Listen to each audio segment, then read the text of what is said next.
Happy Thanksgiving to Michael Storey. Dressed very Thanksgiving. festively. I don't know what holiday we dressed for, bro.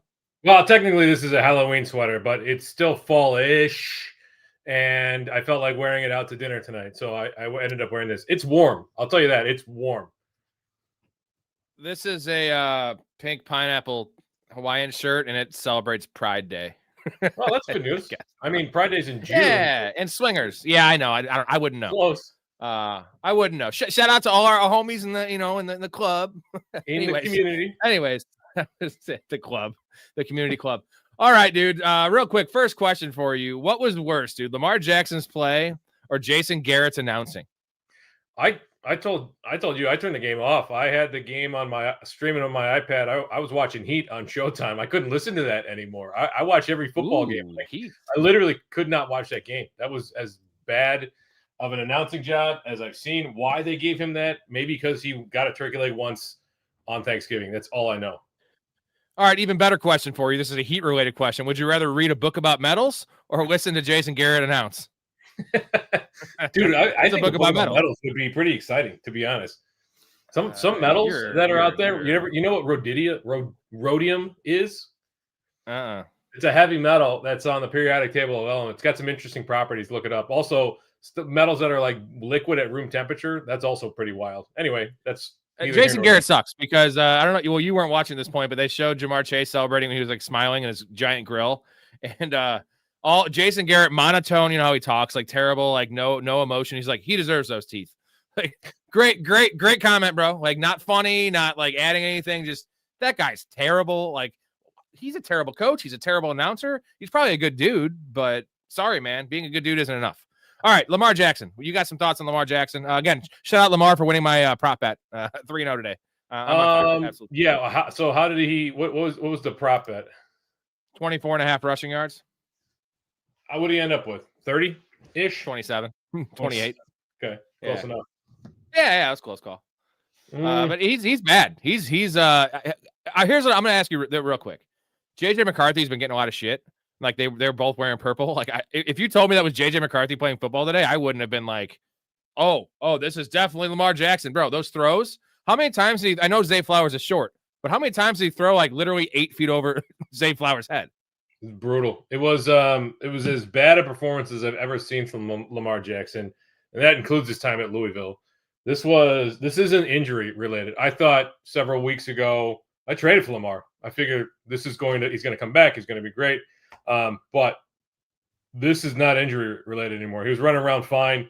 It's mental. It's all up here. I mean, Lamar Jackson can play better than this, but he's in his head. And until he gets that fixed, the Ravens are absolutely cooked. They go as Lamar goes, and this is going very poorly. It's bad. Kappa just traded for Lamar. What are you doing? What's up, Kappa, by the way? Shout out Kappa was on the show. Was that 2 nights ago? These days I'll just like blend together. Is he benchable? Like, because we said you couldn't bench him this week, and because it's against the Bengals, and I also said if he can't get it done this week for fantasy, it's pretty much over. I mean, at least his time is like a must start.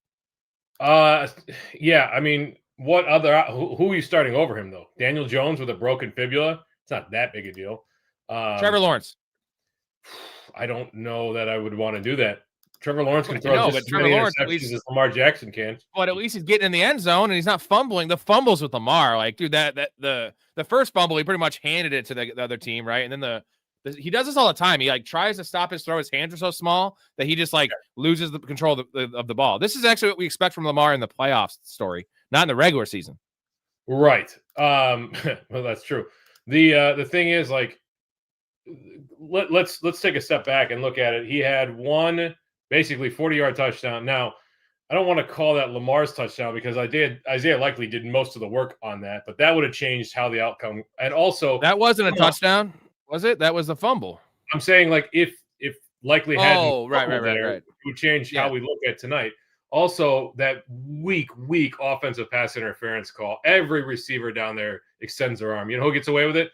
A.J. Brown gets away with it. Drake London gets away with it. Superstars get away with it. Bad call, dude. Bad call. That also, like, you put those two together, we're having a completely different conversation. Do I think they would have still lost? I think it's 50-50. The way that they played, though, like, this just snowballed. So, again, who are you benching him for is the question. I think it was more just an existential question, like, can we feel comfortable starting Lamar right now? And I still am. I have 0 Lamar shares. So Zero across all of your leagues? yeah, I think, I don't think Erica, we have 0 in 35 leagues, 0 Wow. Lamar shares.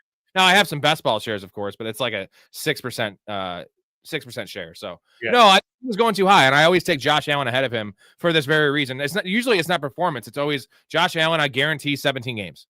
And Lamar always outscores him in points per game, but every other year he misses 4 or 5 games. And that for me, I can't deal with. I'm spending a second or third round pick on a quarterback. You better be out there. And this is the problem with Lamar. And then the other problem is what we've seen this year, at least the first couple games, and maybe it's still lingering, is when he is hurt, he comes back, he's not the same player because it's the weird thing is like he wasn't scrambling that much the last couple of years. Yeah, 700 yards, but it wasn't 1,000 like he used to do. But he used to just set up his arm with his legs. Now he's not doing any of that. Like at all. You don't He's ever not running. I mean, 28 yards. We've had games where he'll rip off 60, 70, 80 yards. Tonight it's just a continuation of the lack of running coming in. Yeah, I'm extremely worried. Like I said, I traded for Lamar in a league. I gave up a lot because I had high expectations. I think the Ravens are middle of the road going forward. I'm really worried about the Super Bowl bets. In general, though, like I'm looking at the waiver wire. I'm not going to. Jordan Love's 4 touchdown performance is great. I'm not going to start Jordan Love over Lamar Jackson.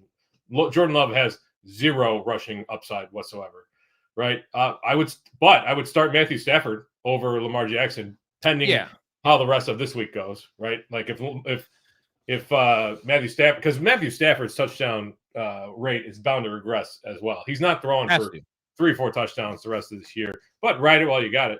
I say you just buckle up and hope that things turn Storey, around. is that an adult beverage you're drinking? I need it after fired up Storey. Amon-Ra St. Brown's early exit. Hey, I'm not celebrating any injuries. I don't do that.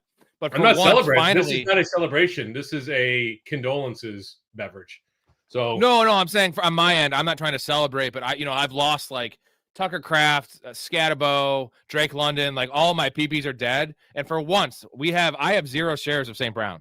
So like for once, I'm trying not to smile, but like for once, a guy goes down that I don't have on my team, like, and it actually hurts everyone else in all my leagues. Like finally, and he's fine though. He'll be back for the playoffs if the Lions make the playoffs. So let's get to that game. That's the first game I want to talk about. Before we get to that, let's talk about it because I think you and I have been a little too aggressive about like, oh, this guy's not coming back if they're out of the playoffs. This guy's not coming back because they don't have a chance of making the playoffs. Like, I mean, we've seen it with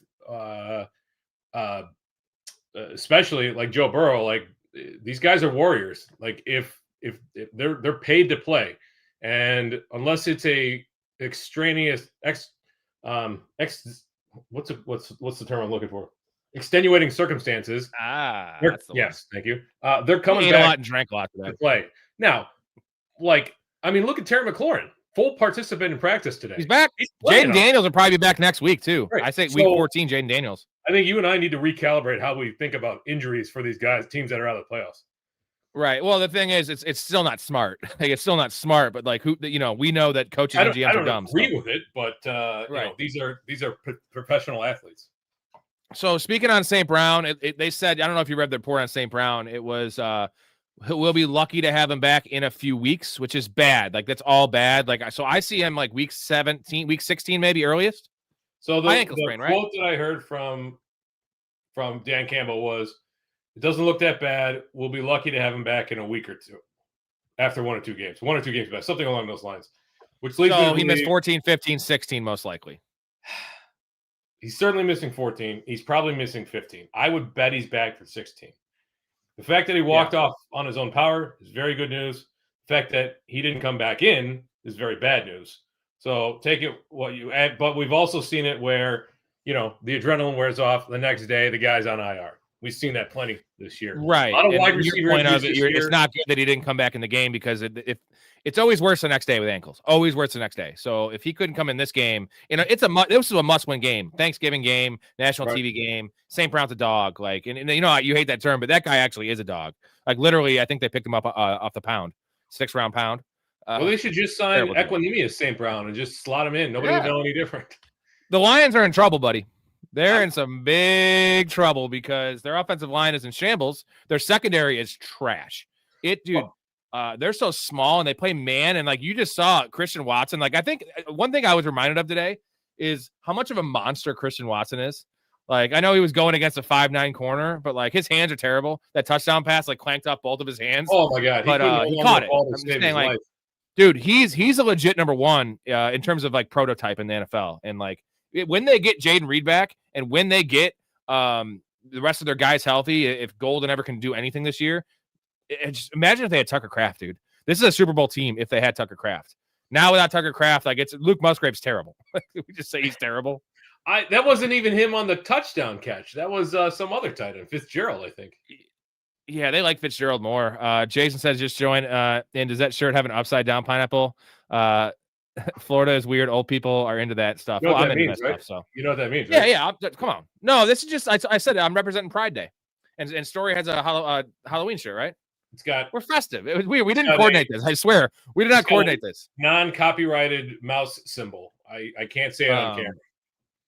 What's funny is me and Kappa, when we started the show, we only wore Hawaiian shirts for the first like 12 episodes. It was our shtick. And then it kind of went away from that. But I have a bunch of them. They're fat guy shirts. I'm fat. So like, it's good to have these, loose fitting garments, I guess. Tommy Bahama. Anyway, so give me your take on the game, the early game. Lions, Packers. Packers defense is a juggernaut, man. I know they've underperformed, but I mean, another year, another slate of defensive injuries for the Lions that are going to make them an early exit from the playoffs. I have to assume they'll make the playoffs. I know everybody loves Dan Campbell, but like, is this not a case of a coach overthinking it? You saw what Jahmyr Gibbs did last week, and now you got David Montgomery taking back half the snaps. Like, I don't quite understand what they're doing. The big takeaway, though, is if you are a Jameson Williams manager, you are not happy about the injury because nobody should ever be happy about injuries, but you're in a good position. He should be a regular contributor. I don't foresee any more goose eggs for the rest of the year from Jameson Williams. No, he's a player that I've started every week in every one of my leagues just because I knew what I was signing up for. But now you're taking away any of the downside. And it's just literally the upside's higher because you're having more of a target share. Now, maybe he'll have more coverage his way, but he is so fucking fast that, like, just get him running. Here's the problem. Early in the last year and then early in this year, they were running him vertical. He needs to be running horizontal because he doesn't have the ball skills downfield, similar to like Xavier Worthy, right? You got to get him running horizontal. And then if it's man coverage, like you have no shot of guarding that guy. And then after the catch, Jared Goff is very good with ball placement. It's touchdown. And it's touchdown. And even on the screenplays, like end around stuff like that, Jameson Williams is elite. So I mean, there's times when Jared Goff reminds us why he was the number one overall pick, and then there's times that he reminds us why he got traded out of LA, right? Like there's plenty of optimism, and there's also plenty of we've seen what happens when that line breaks down. He does not take sacks very well. Like he's looking like Lamar. Lamar's looking like him. Lamar holding on to the ball, man. You can tell. Ask my wife. I'm like, throw the ball, step up and throw the ball. I don't know. He's not planting. It's just bad. Anyway, when it comes to the Lions, they'll make the playoffs, but I don't think they're set up for a deep run whatsoever. I foresee a quick exit, maybe second round, but real early. If they're going to have to play one of Seattle, the Rams, and the Eagles outside. At least Seattle and Eagles outside. And a good pass rush plus bad weather is like kryptonite for Jared Goff. And it's just bad. Now, I like a matchup against the Bucs, like Lions versus Bucs. I like that matchup. I think the Lions can actually beat the Rams. I know they have a good pass rush, but it's not. Their defense is not up to standard with the Eagles in my mind, and the Seahawks. I think they're just more aggressive. But yeah, it sucks, man, because the Lions' window is shrinking, dude. It is shrinking. Let's talk about the second game, the demise of the Chiefs. It was a great day of football. If literally the third thing we're talking about, the third game of a 3-game slate story, is we're mentioning the Chiefs' demise of most likely missing the playoffs. We have not seen this. Our kids haven't seen this. We haven't seen it. Our grandparents haven't seen it. Just never doesn't happen.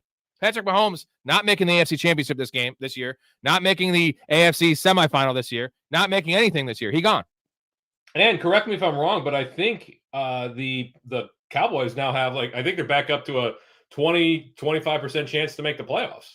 So good news if you're a Cowboys fan. That's a team I don't think is set up to go very far either. Yeah, I mean, the Chiefs will continue to be dangerous for the teams they play.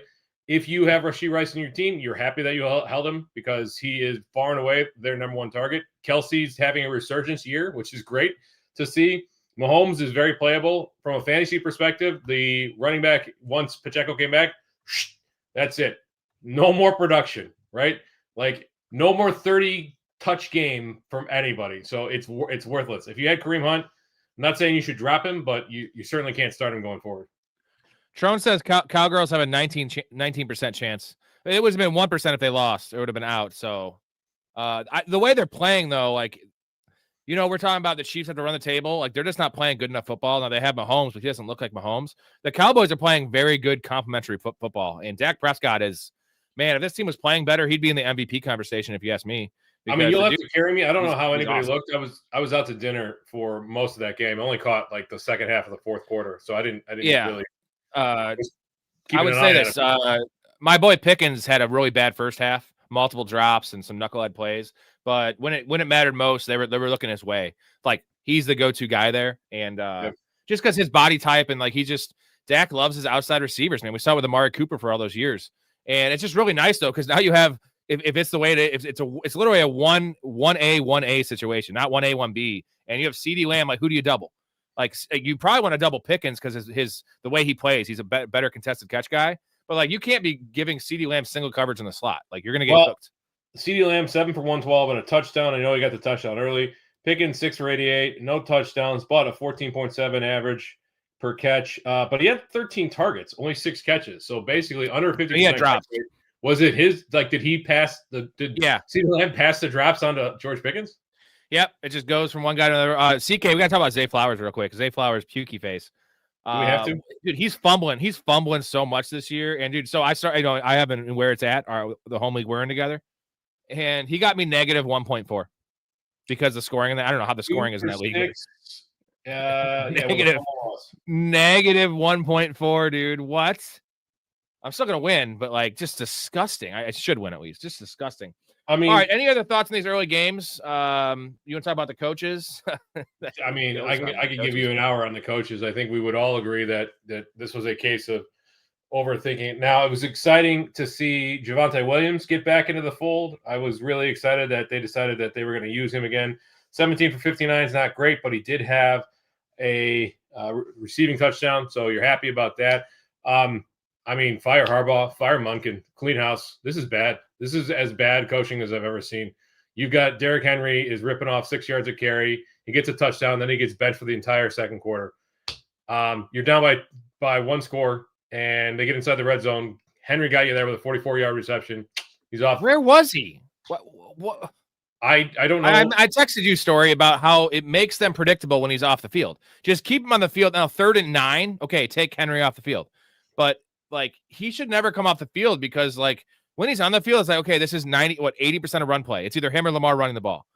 Keep him on the field all the time and keep the defenses guessing. It's stupid because Derrick Henry is not the word. He's not that bad of a receiver, dude. Like, he's not running routes out there, but like, the dude has decent hands. And you have to like literally put more than just a linebacker on him because you know he's going to burn that linebacker if he makes a catch. Like, you have to like literally count for him as much as Justice Hill in the fucking passing game. It's stupid. I don't get it. I don't get it. I'm telling you, Harbaugh should have been gone years ago. This is just more evidence that they're not there mentally. Monken was a bad hire. Like, no argument, he was a bad hire. And Harbaugh has no control over that team. Like, it's got to go. Like, giving Henry 11 touches in a game when you were only down at 1 point 7 points. It's inexcusable. It's just inexcusable. Anyway, it's neither here nor there. Like, Henry got his because he got the early touchdown. You got that big 44-yard receiving, so 17 points in a PPR. You're happy about that. You're not thrilled, though. It could have been a 30-point game. It should have been a 30-point game. Yeah, I mean, the Bengals in the red zone were just fucking awful. Well, that's the other thing. Bengals, like, between the 20s, looking great, moving the ball. Jamar Chase. Then they get inside, then they go away from Jamar Chase. Drew Sample. Mitchell Tinsley, Yoshi Voss did get a touchdown, but why are they not targeting Jamar Chase? Dude, Erica hates Tinsley. He's the worst player I've ever seen. He's terrible. But I bet if you look how many drops did he have? They went to. I saw one play to Chase in the red zone, and it was a 5-yard out. That's the only play they didn't target. It was very bad, like very bad. Well, no, Zach Taylor's actually a bad coach. Jason said he had my mother and her cousins over at my place. He said they're good people, but they're still Baltimoreans. He I also never heard said, that before. Don't know what my mother's cousin means to me. That means your mother's cousins are your first cousins once removed. No, you know what it means? It means you can bang her. I mean, Legally. you could bang your cousin legally. There's nothing stopping you from banging. Okay. You could marry her in certain states. I don't know about Florida. In Illinois. I don't know where you are, Jason, but she's in Florida. Jason's a Florida guy. Oh, then yeah, you could marry your sister down there. No offense to Florida. Hell yeah. All right. Okay. We're gonna get to I'm gonna hit you guys with the intro, and then we're gonna get to everyone's questions. So keep on piling those in here. We're gonna, finish all the questions, talk a little bit about tomorrow's game, our Bears playing, and then a little bit more about week 13. Yeah, I'm gonna ditch this because I'm roasting over here. Yeah, well, you got to see this intro story. You're gonna like it. All right.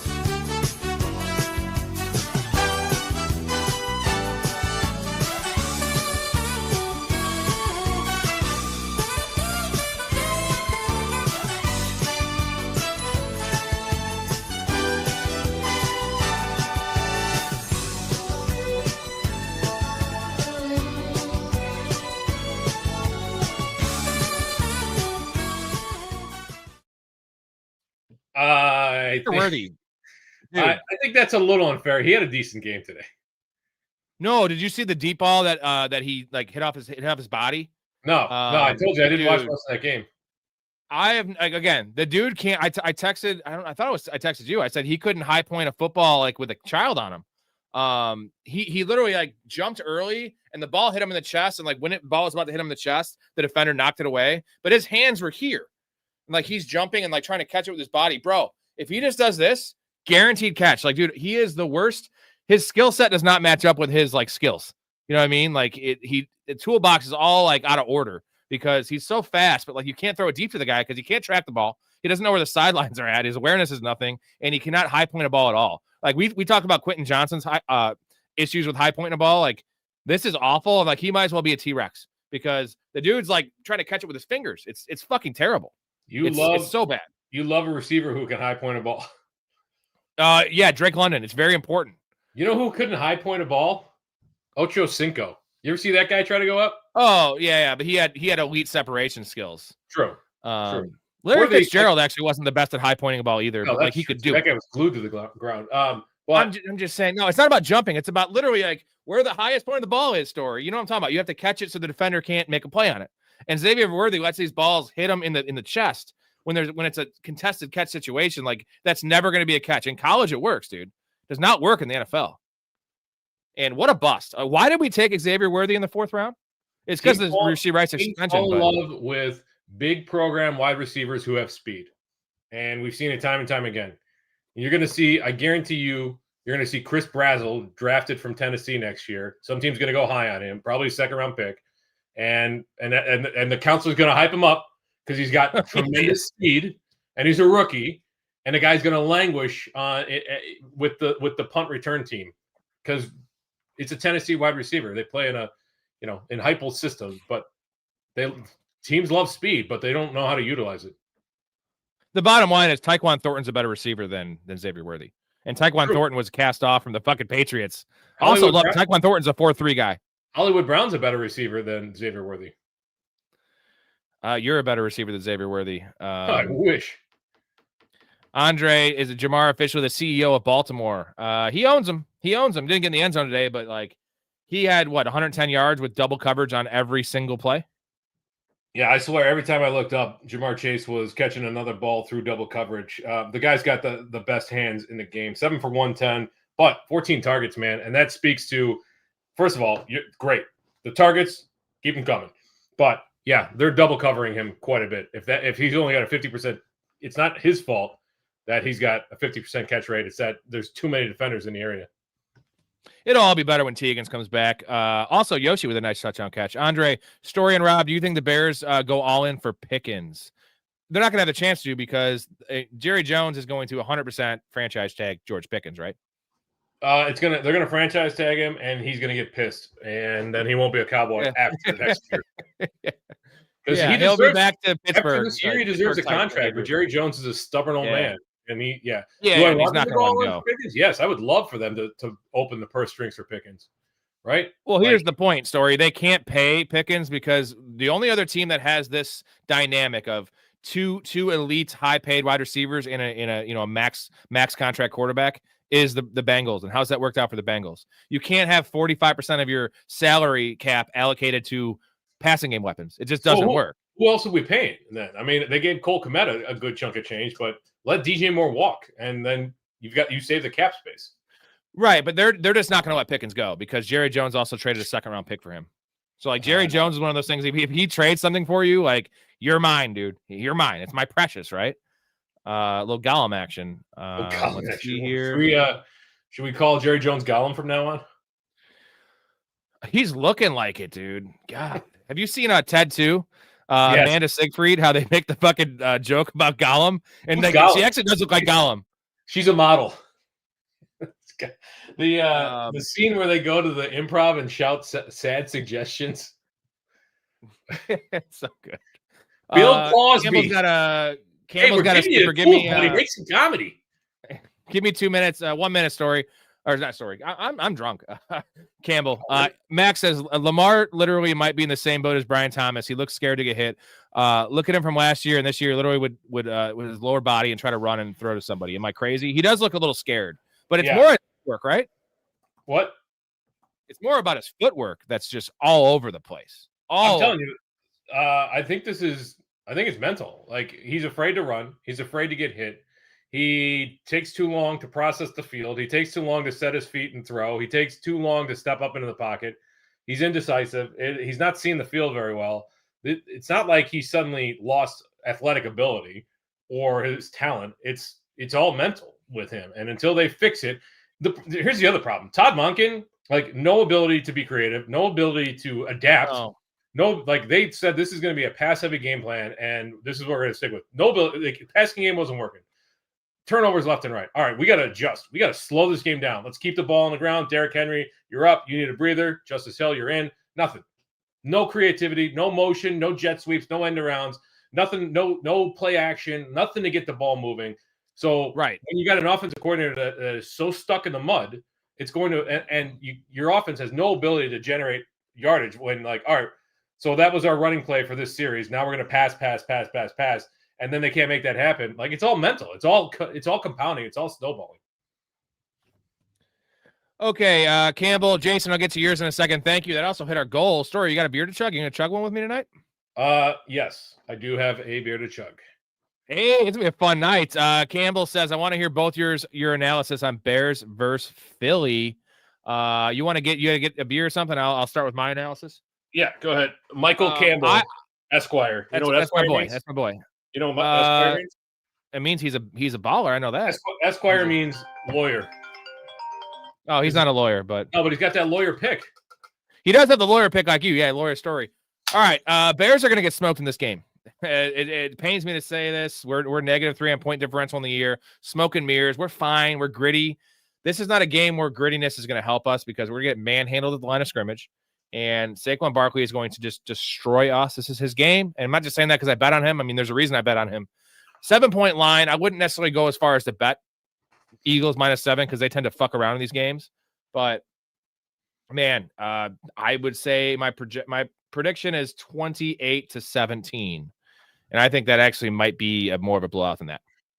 I think you're looking at 24-17. I think the Eagles aren't going to score quite as much, but I agree with you 100%. This is a Saquon Barkley game. The Bears put one of their linebackers on IR last week, and they put 2 more, maybe 3 more on. Edwards is out. It's rough, man. So it's fucking rough.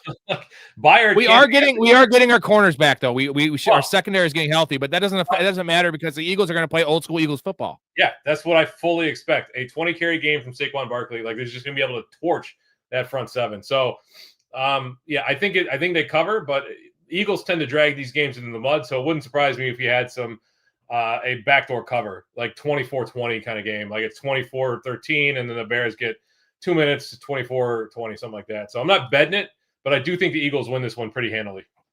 I'll say this. There is a chance we win this game, and just like every Eagles game they lose by 3. So if in every Bears game we win by 3. So if we win, we're going to win by like 1. And if we lose, we're going to lose by more than 1 score or like a touchdown or more is my thing. 7 to like 30. We could lose by 30 in this game. I believe this. Give me your chance that straight up that the Bears win this game. I asked Ray said 60-40 Bears or 50-50. He's a Bears fan. That's crazy. I said 30%. I said 30% chance the Bears win. I give it. Yeah, 30% seems right with how the Eagles' offenses has been playing. And how the NFL has been happening this year. NFL's been drunk this year. And the Bears are good. Like, we are a good team. We're well coached. We're disciplined. Caleb Williams can make plays. Turnovers. Like the point differential is about even, but turnovers are the great equalizer. Bears keep generating turnovers, and then they've got every opportunity to win this game. And as harsh as we are on the show about Jalen Hurts, I mean, compared to what J-Bob wants to say, love you, J-Bob, he doesn't turn the ball over. He does not turn the ball over. And he doesn't really put the ball in tight windows, right? They want him to do it, but that's not his game. So we're going to need to literally force fumbles. And last time I checked, Lamar Jackson is not playing quarterback for the Eagles. That'd be nice. Yeah. Well, if there's anybody that can lose this game for the Eagles, it's Kevin Patullo. So that's true. Jason, Baltimoreans is the reason why my pops went 33 years in marriage to this woman. Love my mama. Glad to have a good Thanksgiving. And then Jason also says, my favorite lawyer story. You'd be a good lawyer, bro. You're convincing. Thank you. I took the LSATs. Really? See? Yeah. I'm pretty sure if we were drunk enough, you could convince me to bang you.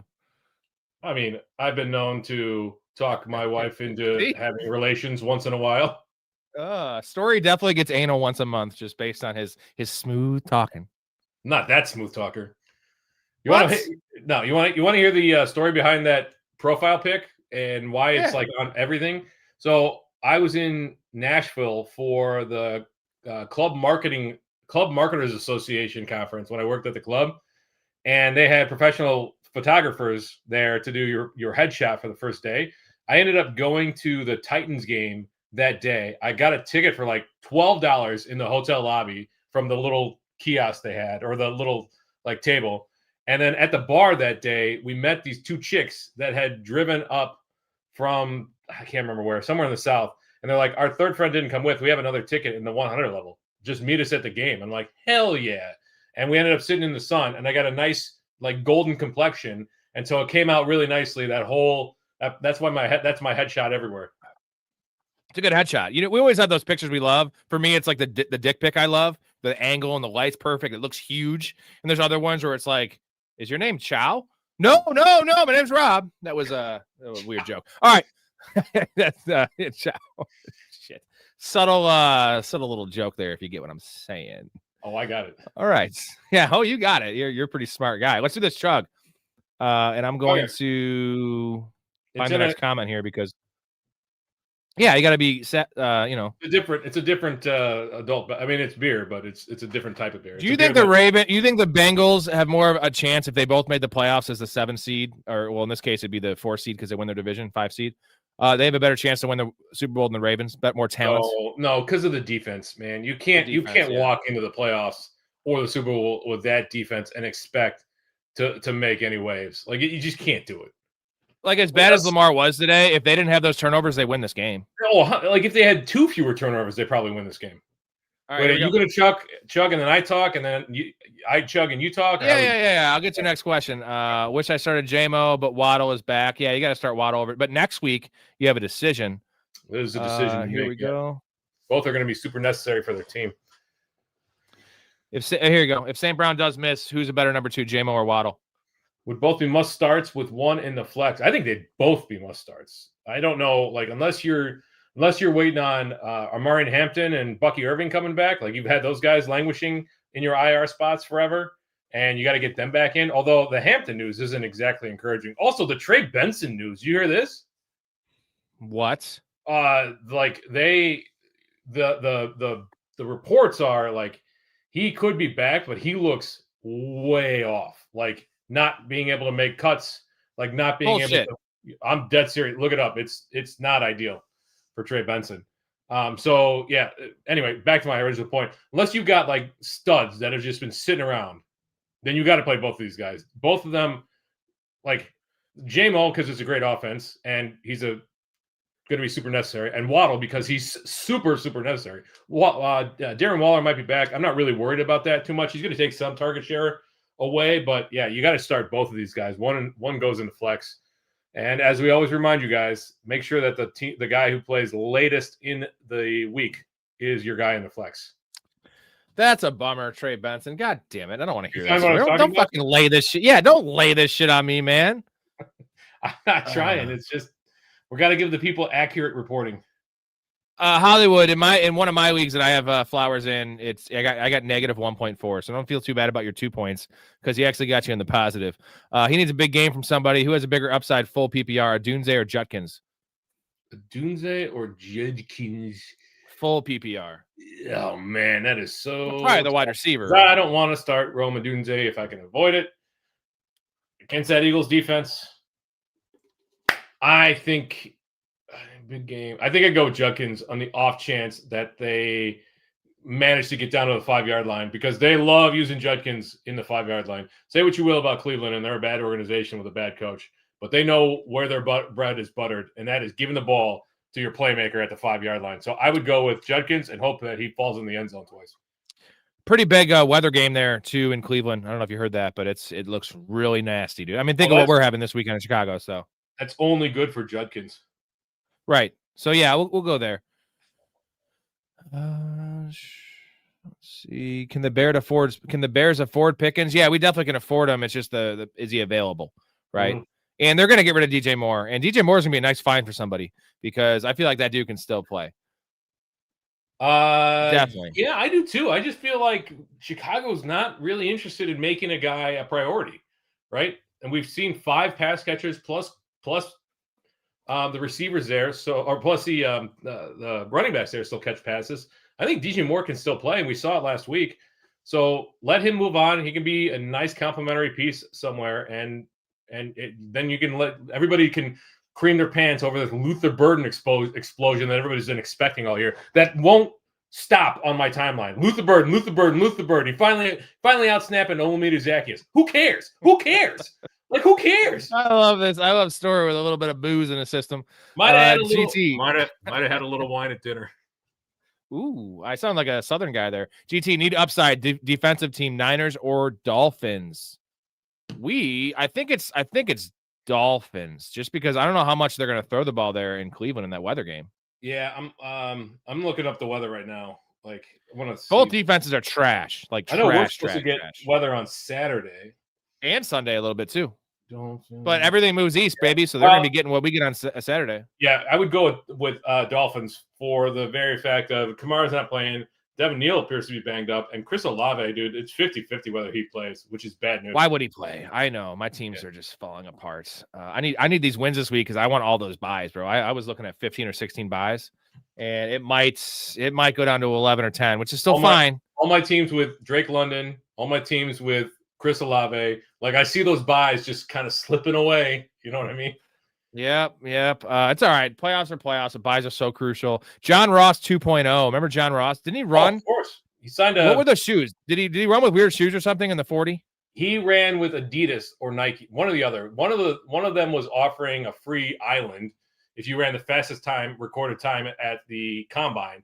But you had to wear their shoes, and he wore the opposite shoes. I can't remember if he wore Nike or it was Adidas. I think he wore Adidas, and it was not. No, I think he wore what. It doesn't matter. But that's it. You remember he signed that 3-year extension and then like disappeared.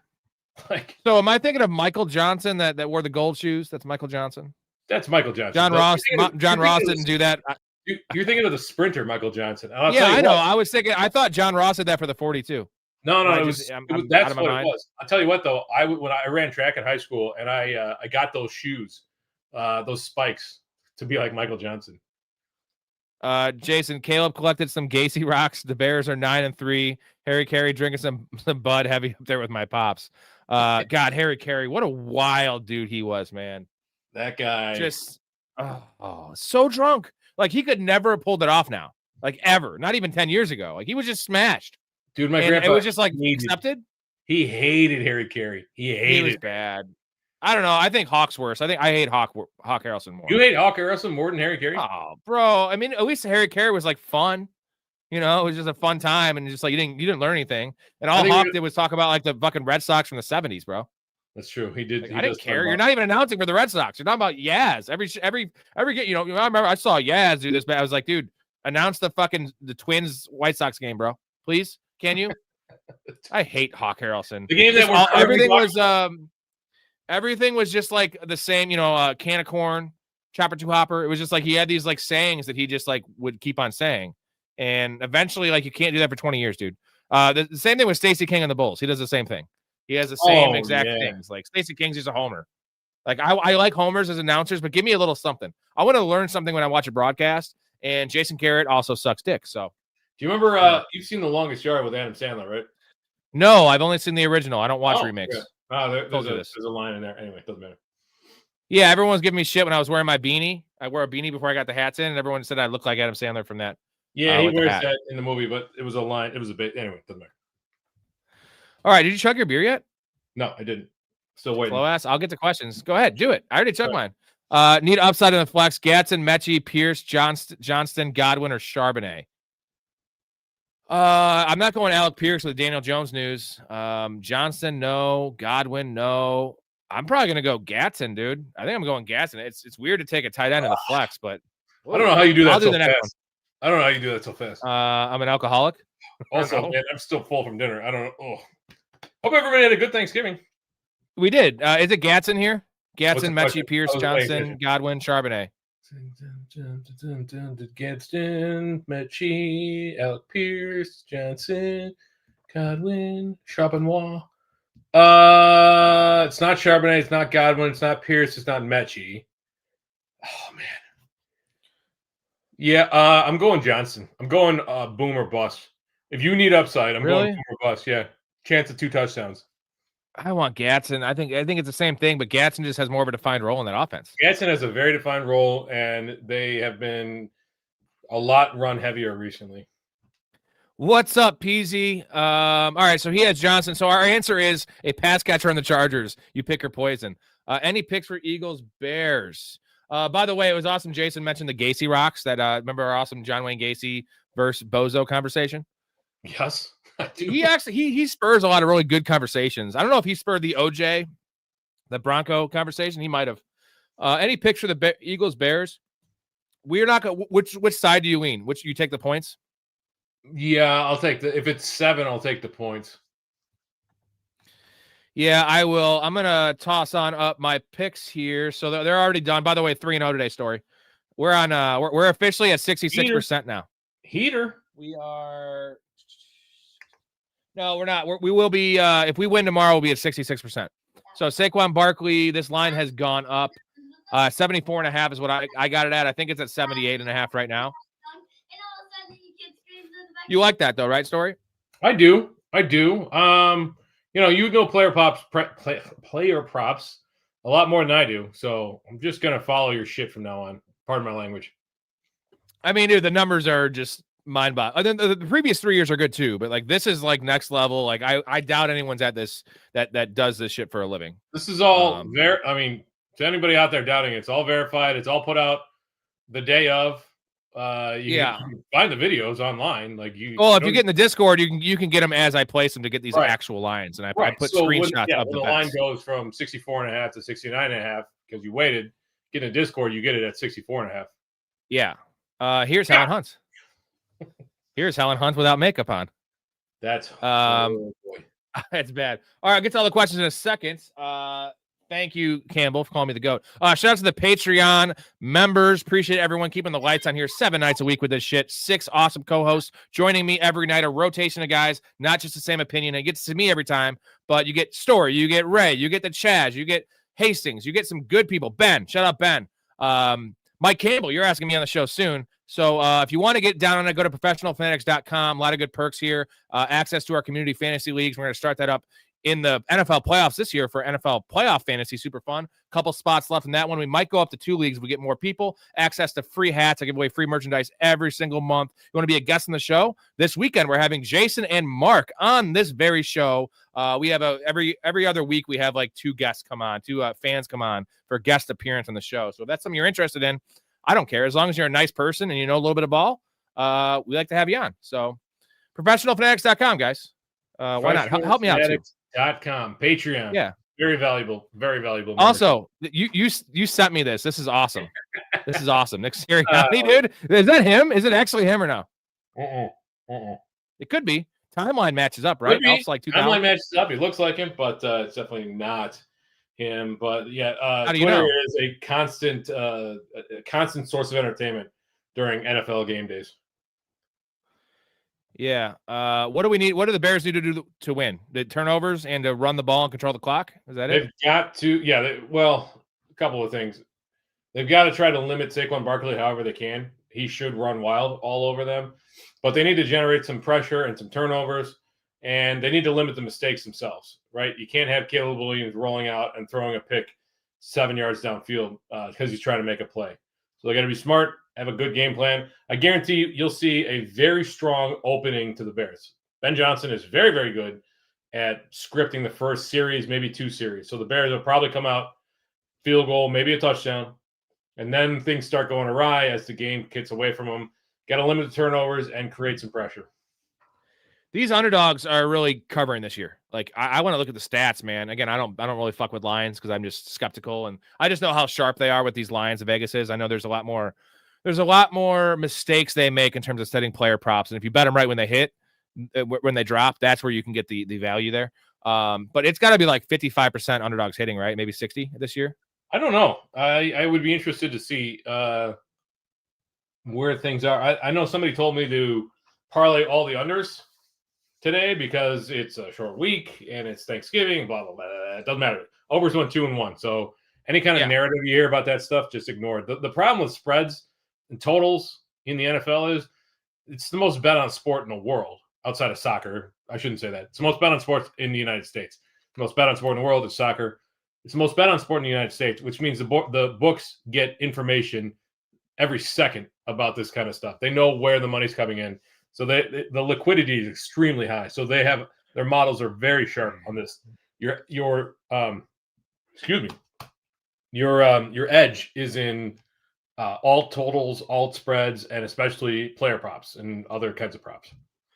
Yeah, I'm not. It's funny is like you have to be pretty smart to do player props because there's so many of them, and you can't just be picking Saquon Barkley every week. You got to pick some outlier guys, right? And find the spots for these guys.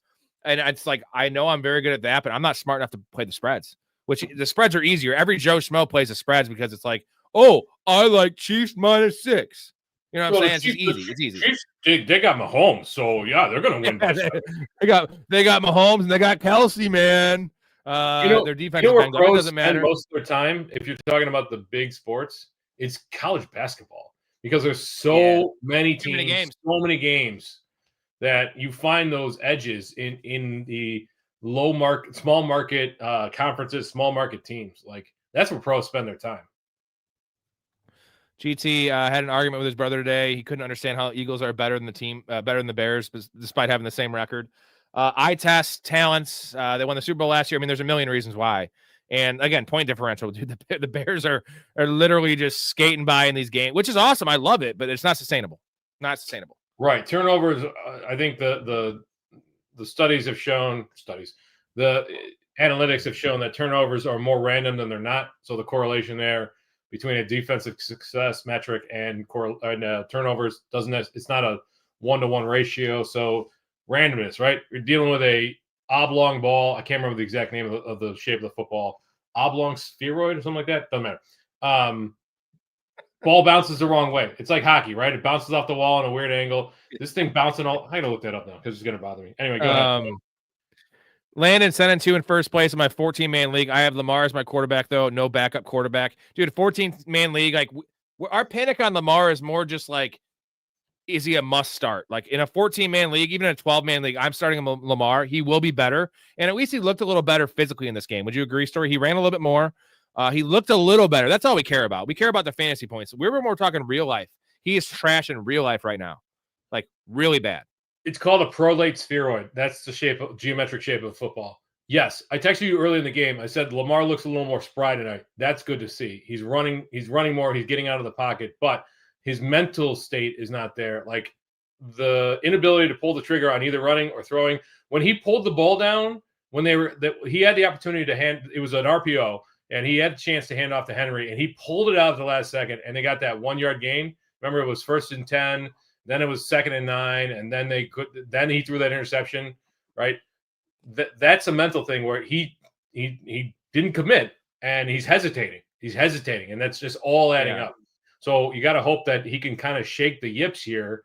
It's not yips, but yeah, you got to hope that things kind of turn around mentally because again, he didn't lose talent by sitting out for a few games. It's just he's just not there. You've heard of quarterbacks throwing off their back foot like Jordan Love, they always reference. Lamar's been throwing off his front foot, which is like weird. Like he's off balance. You know what I'm saying? He's like leaning forward and it's like he wants to run, but he's not. It's just really weird. And it's hard to even put in any like stat or numbers. We'll figure it out soon. They will figure it out. They have to figure it out because this is rough right now. Mike Ditka or Buddy Ryan, Ditka could take on a Cat 5 hurricane Quantum deep dish pizza and a chai dog, brother. Who would win between Ditka and a hurricane? The hurricane's name is Ditka. Hurricane Ditka. Big Ray, my toilet looking like yours, brother. Thanksgiving hitting everybody. Did you you didn't catch a stream last night, Story? No, not last night. It was I saw you and Ray epic for 3 hours though. Epic, yeah. So Thanksgiving's coming up, right? And Ray cooked all the food all day. Like prep, he's a big cook. And he had like a 22-ounce steak that he made, and he ate it throughout the 3 hours in the stream. So like Ray is pregame for Thanksgiving by eating a giant steak at fucking midnight. Just all-time classic Ray, like goated. Like who does that? Just like every like 20 minutes, I look up and like he looks like he's over there like doing something. I just see like he's just eating steak. Fucking amazing. Ray, shout out Ray. I think Ray's in here. Dude, Ray's awesome. Ray, let us know. Like, when you go in to see the doctor and they do your blood work, is it like all cholesterol? Like, it's just all meat. Just. I was actually pretty happy with mine. I got mine done last year, and I thought it'd be really bad. I'm 250 pounds, bro, and I drink and I smoke. And it wasn't as bad as I thought. It wasn't great. I mean, it's not great. I'm only 37, I suppose. Was it high? Yeah, it was high. I mean, come on, bro. It was high, but it wasn't like, he wasn't like you have to make a crazy change. He was just like, don't be a fucking idiot. Which I just got my lab results back on Wednesday. My cholesterol. So I'm on a statin. I got high cholesterol. It's a genetic thing. So I got to take a cholesterol pill. Trying to keep it under that 170. Yeah, I don't know the numbers. Tron Force. I tried to trade my best. I tried my best to trade for Lamar before the deadline. The guy wouldn't budge. So he's really happy with that. He has Jackson Dart, Jaden Daniels, and Bo Nix, and they will all play better than him. Well, maybe not that, but at least you have to give up. You would have to give up a boatload, right? Like probably an RB1. Would have. Dart's back this week, and I don't think you can tell. Hey, Jaden Daniels is probably coming back, baby. Dude, they're gonna try to limit him, but you can't tell a lion not to roar. That guy's gonna be running, so you're fine. Like I don't know if you like. It sucks you weren't able to trade one of those guys because Daniels is coming back, and you're gonna have 3 guys every week. You're gonna have to be like, because Nix has his games. He's got really bad games, and he's got really good games. Daniels has been inconsistent this year, and then Dart, like that's a guy you want to start every week. Sammy, sorry to break it to you, man. Amon-Ra St. Brown's like the wide receiver 2 in fantasy. So like I don't have a crystal ball to predict that he gets his ankle rolled up while blocking in the first quarter. Like, bro, why? I don't even think you asked me that question, honestly, because who asked that question? Like, that's not a question. You don't have to ask me. Like, why would you ask to start? Like, dude, should I start Jonathan Taylor or should I start Devin Neal? Sorry, what's the answer? Yeah, there's not a person on earth that would have said to start Christian Watson over Amon-Ra St. Brown. It's just one of those fluke things. Did it ruin my afternoon for a little while? Sure, it did. But then I had some Thanksgiving dinner and I bounced back. So I'm just telling you, Sammy, I don't think you asked me that question because I would have just been like, why are you asking me that question? Yes, start St. Brown. St. Brown, I would have had ranked as probably the top 3 or 4 this week, right? Every week in PPR. 3 or 4 receiver. JSN. Sorry, the one. Yeah, Puka. JSN, Puka, Amon-Ra St. Brown. JSN's 1, Puka and ASB 1, 2A, 2B. Campbell says 69-31 Eagles, but with the corners back, don't we just try to stop Saquon? You could try to stop Saquon, but if you don't have the horses, you can't stop Saquon, right? Like, yeah, what are you gonna do? You're gonna bring a corner blitz on every play? Like you're gonna bring a safety down every play? Like you can't do that. I hope so. I mean, it'd be nice. Like, again, we want the Bears to do well. Jonathan, last flex spot, Rico, Brian Thomas, or Rome. Full Rico. PPR needs upside. Yeah, Rico. It's Rico. They gotta get their ass in gear. I got a feeling they're going back to Rico this week. Big time. For Real says, Bears aren't our biggest fear, our own coach Pachulo. It's Pachulo? I don't even care how to pronounce it. Yeah, Kevin Petullo. Kevin P. Kevin Not gonna work here anymore. So it's not gonna work here after 2025. That's a great. We got to get a hold on. We got to get a better. We got to get that quote in here or that clip. I don't have it, but I do have this. And you got to give credit to this rookie sensation wide receiver out of Ohio State, Emeka Egbegbue. Emeka Egbegbue. Emeka Egbegbue. Don't think just because I got a lot of money, I'll give you taco flavored kisses, honey. Fulfill all your wishes with my taco flavored kisses. Taco, taco, burrito, burrito, taco, taco. Did you see what Jennifer Lopez was wearing on stage for her concert earlier this week? A tortilla? The woman is 59 years old, and she is absolutely stunning still. It is great. Yeah, it might be a lot of plastic, though. I mean... Right? I don't think it matters. How old is? No, I mean I'm not into plastic. Like it's not great. I don't know, man. 56. Sorry, 56, and she's absolutely stunning.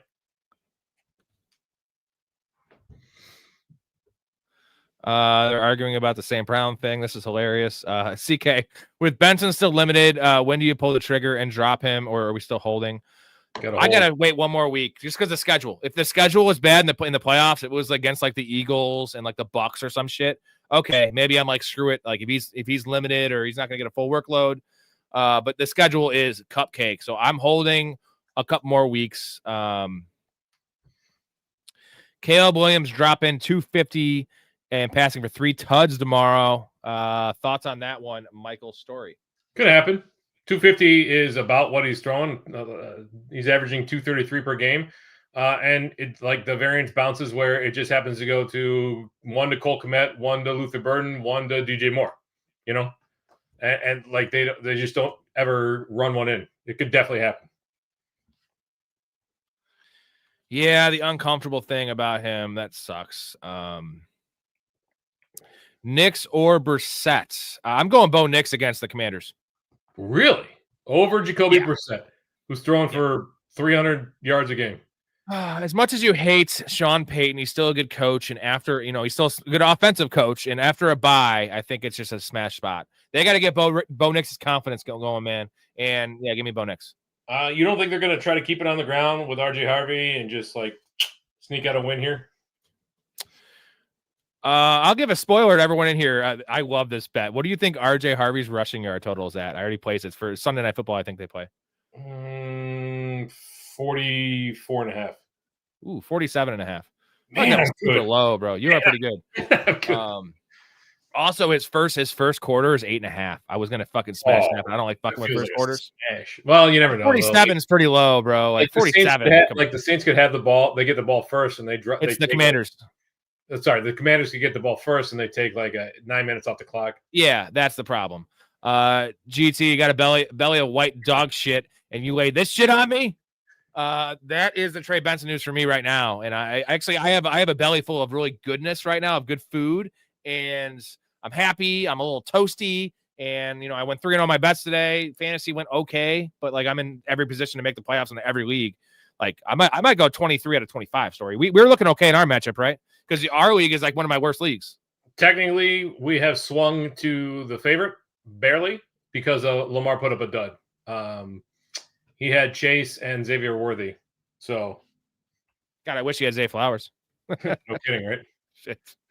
No more pineapple shirts, Rob. That's Jalen's tush push.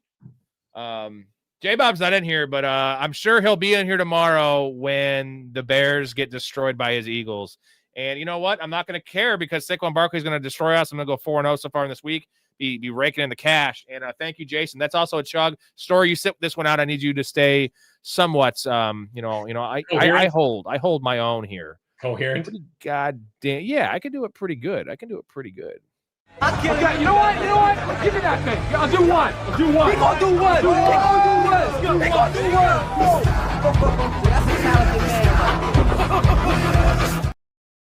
All right, let's get to another comment here. I'm struggling with this today. I don't know why, but do you expect Pickens to be wide receiver 2 in fantasy? I think he's still a top 5 guy, right? I mean, at the very least, a top 10. Like I'm not I'm not too worried about it. I was just looking this up. You know what the problem is with the Trey Benson situation? They activated him, designated him return on November 19th, which means he missed last week. And if he misses this week because he had a setback, and if he misses one more week, he's done. Right. So let's stop talking about Trey Benson, okay? You're killing my buzz, bro. Sammy, now do you think the Cowboys can make a playoff run? And give me why I chug this one. Give me I think they're a dangerous team if they do make the playoffs because you got an elite quarterback, you have an improving defense, and 2 wide receiver ones there. 2 and decent run game. Yeah, I mean, Pickens ended up with a very good fantasy day after a slow start. They're figuring some things out. I was not concerned, but I was thinking that they would come out of this bye week and have made some defensive adjustments. Quinton Williams seems to have been actually a really good defensive ad for them. So can they make a playoff run? No, they're not going to make the playoffs. I certainly don't think in the NFC they're going to make the playoffs. If they got to the playoffs, could they make some noise? Yes. But this team is not set up to win in the Super Bowl. Max, I would not pick up Baker. So he has Brissett and he has Drake May. I'm guessing this is no, it's not even a super flex. So he has Brissett. Baker's not playing this week. If he does, I'm still not starting him. You just roll Brissett over Baker, right?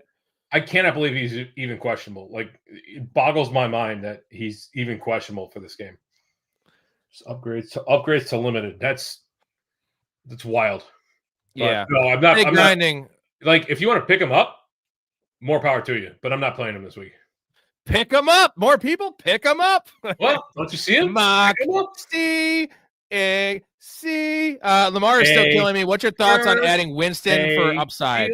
What? Winston's probably not starting. He's not starting this week. They already said Jackson Dart's starting, so stay grinding. Like, Winston's not the guy to pick up. Maybe Tua has a good matchup down there, but I'm not, dude. Lamar's fine. You're talking about waiver wire fodder versus Lamar. We're not going that far. It's been rough. Yeah. It'll get better. Well, you probably already played Lamar anyway, so anybody who's got a good matchup this week doesn't matter.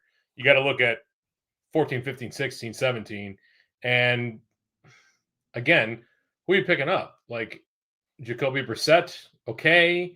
That's kind of the situation where you feel like you're waiting for him to turn back into a pumpkin. The guy's been in the league for 10 years, right? It doesn't – I don't know. He has Michael Wilson, so he's just fine. He does have time. Michael Wilson, the GOAT. Hey, I think Michael Wilson's a wide receiver 3, even with Marvin Harrison coming back. Because you can't – that monkey's out of the bottle, man. You can't put it back in. You can't. Monkeys out of the bottle. That's a phrase. Oh, hold on. That's from Pineapple Express, man. It's not the right phrase. It's the genie's out of the bottle. Okay. I never said that. It's what? Oh, you're not into stoner movies, but it's awesome. James Franco's like, dude, you already said it, man. Monkeys out of the bottle, and Seth Rogen's like, yeah, I've never heard that expression like ever. That's not even a thing. Anarchy Max says this is for week 14. So if it's for week 14, he has Brissett. So would you rather just stick with Brissett, or would you rather roster Baker, Brissett, and May? If it's for week 14, I'd just rather just keep Brissett, right? Oh, man, it's the Rams. Rams are probably the 3rd best defense in the NFL right now. I'm not giving up a ton of fantasy points to quarterbacks. You got to throw out last week's game, obviously. But they're still not giving up a ton of points. They are better against the run, though. So they might need to throw it. Plus, again, I don't think Trey Benson's coming back anytime soon. Amari DiMarcado's still hurt. Bam Knight has been banged up. Yeah. Right. I think I go Brissett against the Rams. Yeah. No. What fell down? Oh, Michael Myers. Spooky. Yeah, I think we stick with Brissett because he's just on a heater, man. That's our official play. Thank you for the super, Max. Appreciate you. Also, Max is a Patreon member. What a guy. What a guy. Double thank you, Max. Yeah, double thank you. Chargers defense or Finns? This is easy for me. Give me your take while I put Michael Myers back up. I think you got to go Chargers, right? Like, are you I'm going Chargers off a bye. Chargers off a bye. I mean, the Raiders have been pretty bad. Like, yeah. They got sacked 10 times last week. It's easy Chargers. Yeah, the Dolphins, the problem is the Saints, like, again, Chuck's been playing better, but no starting running back. Olave, like, gun to my head, I would say he doesn't play at this point. So what do you got? there. There's not a whole lot of offensive, but it is a bad defense. Yeah, no, Chargers. Yeah, let's not overthink it. Chargers have a elite. They're a better real life defense than fantasy defense, but like, how many points are the Raiders going to score? Not many. Can you answer this one? And then I have to take a tinkle. Sure. This is a weird question. I'm literally in playoff mode, so got to win out. I got Jacoby Brissett, Jackson Dart, and Baker. Traded Judkins for him for Dart insurance pre-injury. What do I do? Lol. I don't know what lol means. But I would go, if you need upside, you got to win out. Wait, do you need up? That's the question. Do you need like, got to win out can mean a couple of things. You got to win the game. Okay, great. Are you a favorite or are you an underdog? Because if you're a favorite, you need production. You need steady production. You need to make sure that you are getting points. That's Jacoby Brissett. Do you need upside? It's Jackson Dart. Jacoby Brissett is not running for a touchdown. Jackson Dart could run for 2. So if you're an underdog and you need to win out and you need upside, then you go Jackson Dart. Otherwise, if you are a favorite or if you just need steady production. So the other thing is, like, who else is on your roster? A bunch of boom bust guys. How do your Thursday go? Are you the favorite now? Did you have guys underperform? A lot of that comes into the bottom line is, like, if you got to roll the dice and you need upside, what was that? Then you go Jackson Dart. If you need like a guaranteed 16 to 24 points, then you go Jacoby Brissett. I'll say this. If it's 4 for a passing touchdown, I like Dart more. If it's 6 for a passing touchdown, give me Jacoby Brissett. He's chucking the ball over the yard. So that's kind of a tiebreaker for me. Yeah, but Jacoby Brissett's not going to run a touchdown in, period. That's what I'm saying. And it's 6 for a passing touchdown. I like Brissett more. 4 No, for I a get it. I get it. But like, either way, Dart is the upside play. Yeah, I'm not trading Judkins personally. He traded Judkins. Traded. Oh, I see. I shouldn't come in mid question and be like, "Hey, Storey, GT flex Michael Wilson, McMillan, DK Harvey, or Judkins." This is Harvey, right? In a PPR, I'm going McMillan. I'm not. I don't want anything to do with fucking Bryce Young. Fucking jockey, McMillan dude. has been absolutely, even with the disaster that was the Panthers offense last week, McMillan was a very steady presence. I'm going McMillan all day long.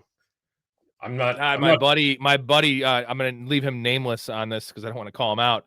He plays half PPR and he texted me at like 3:22 and I was driving to my sister's. He was like Xavier Worthy or Tet McMillan.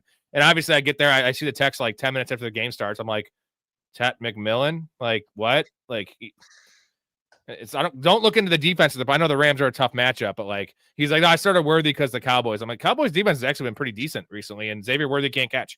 He's the 4th option on his team. Since the bye, they've been very serviceable as a real life defense. Quinn and Williams. Hold on. I would rather start Michael Wilson's number 1 if there's no Marvin Harrison, right? No, I'm still going Ted McMillan. Okay. I need 3 in a row from Michael Wilson to make it. 25 catches and 300 yards is enough for Storey. Yeah. But it's GT, I'll give you my answer. I'm going Michael Wilson. There's no Marvin Harrison. That's number 1. I'm not sitting a guy that's going to have 9 catches most likely. And then it's going to go Wilson if there's no Marvin Harrison. If there is Marvin Harrison, I'm going Harvey and then McMillan. I want the starting running back in a soft matchup. What's the latest on Marvin Harrison anyway? He practiced, but like he's not. I don't think he's taking contact yet. So I think they might hold him out one more week. Yeah, limited again. Appendicitis. Okay, he's probably not playing. Yeah. Did you see that? What's his name? From the Broncos, the defender is going to be back this week. Alex Singleton, the nut guy. Yeah, dude, he's right back in my lineup in an IDP. Dude, that defense getting him and Surtain back. Woo! Watch out, bro, because that guy's one of the top 3 coverage linebackers in the league. Yeah, to the moon. Fucking monster. Yeah. I had Rice, Lamb, and Aubrey tonight. Got to win out. Philly D all right to start tomorrow. Caleb hasn't been throwing picks, but I think he might throw a couple. I think he could do better though. Yeah, who's out there? Like we had talked already about Miami, San Francisco. Shoot, you could probably start the Saints even against Miami. Like there's probably better options out there. Shout out a Cannon Story. Barbara Walters, Oprah, your wife. Marry one, fuck one, kill one. Oh, okay. That's what Barbara. Yeah. Me and Nick O actually did Step Brothers. Go back and check that out, Jason. I'll send you the link. We nailed the intro. Oh, that's right. It's from Step Brothers. And then we had a whole debate about that. And like our debate was, can you actually choose to kill Barbara Walters because she's dead? You know what I mean? Like, can you kill? He's like, well, when Nick goes like, I'm going to kill the dead person. I'm like, well, that's not how it works. Even though it is how it works. So that's a technicality. Like, you have to assume that. Who would you rather bang though if they were alive? Who would you rather bang, Barbara Walters or Oprah? Oprah. She's a powerful woman. She would ride the fuck out of you, dude. You imagine Oprah's ride? Probably be I mean, you'd be exhausted, but it'd be the best ride of your life. No, never mind. She'd definitely peg you, dude. She's a pagger. No. Guaranteed, dude. Guaranteed. Oprah's a pagger. God, in the chat, let us know. What's that dude she was Oprah's a pagger. I don't know. He probably likes getting pegged though. Oprah. We have 1 vote for Walters. Also, the vote on who you want. Also, give me the vote. Is would Oprah peg you? Like, Stedman. Not you know. Stedman. Yeah. Anywho, that's Jason, hilarious. I love that movie, and I completely blanked on the reference. Good call. Jason brings out the funny in both of us because he, you know, like I don't need anyone to bring up crazy shit because I will bring it up on my own. But he just like pushes me towards the cliff, and then I just jump off. I'm off. I'm just falling, and not much. Oh, Martha Stewart. Now she's an angry woman, but she'll make you a badass breakfast in the morning, dude. That's pretty cool.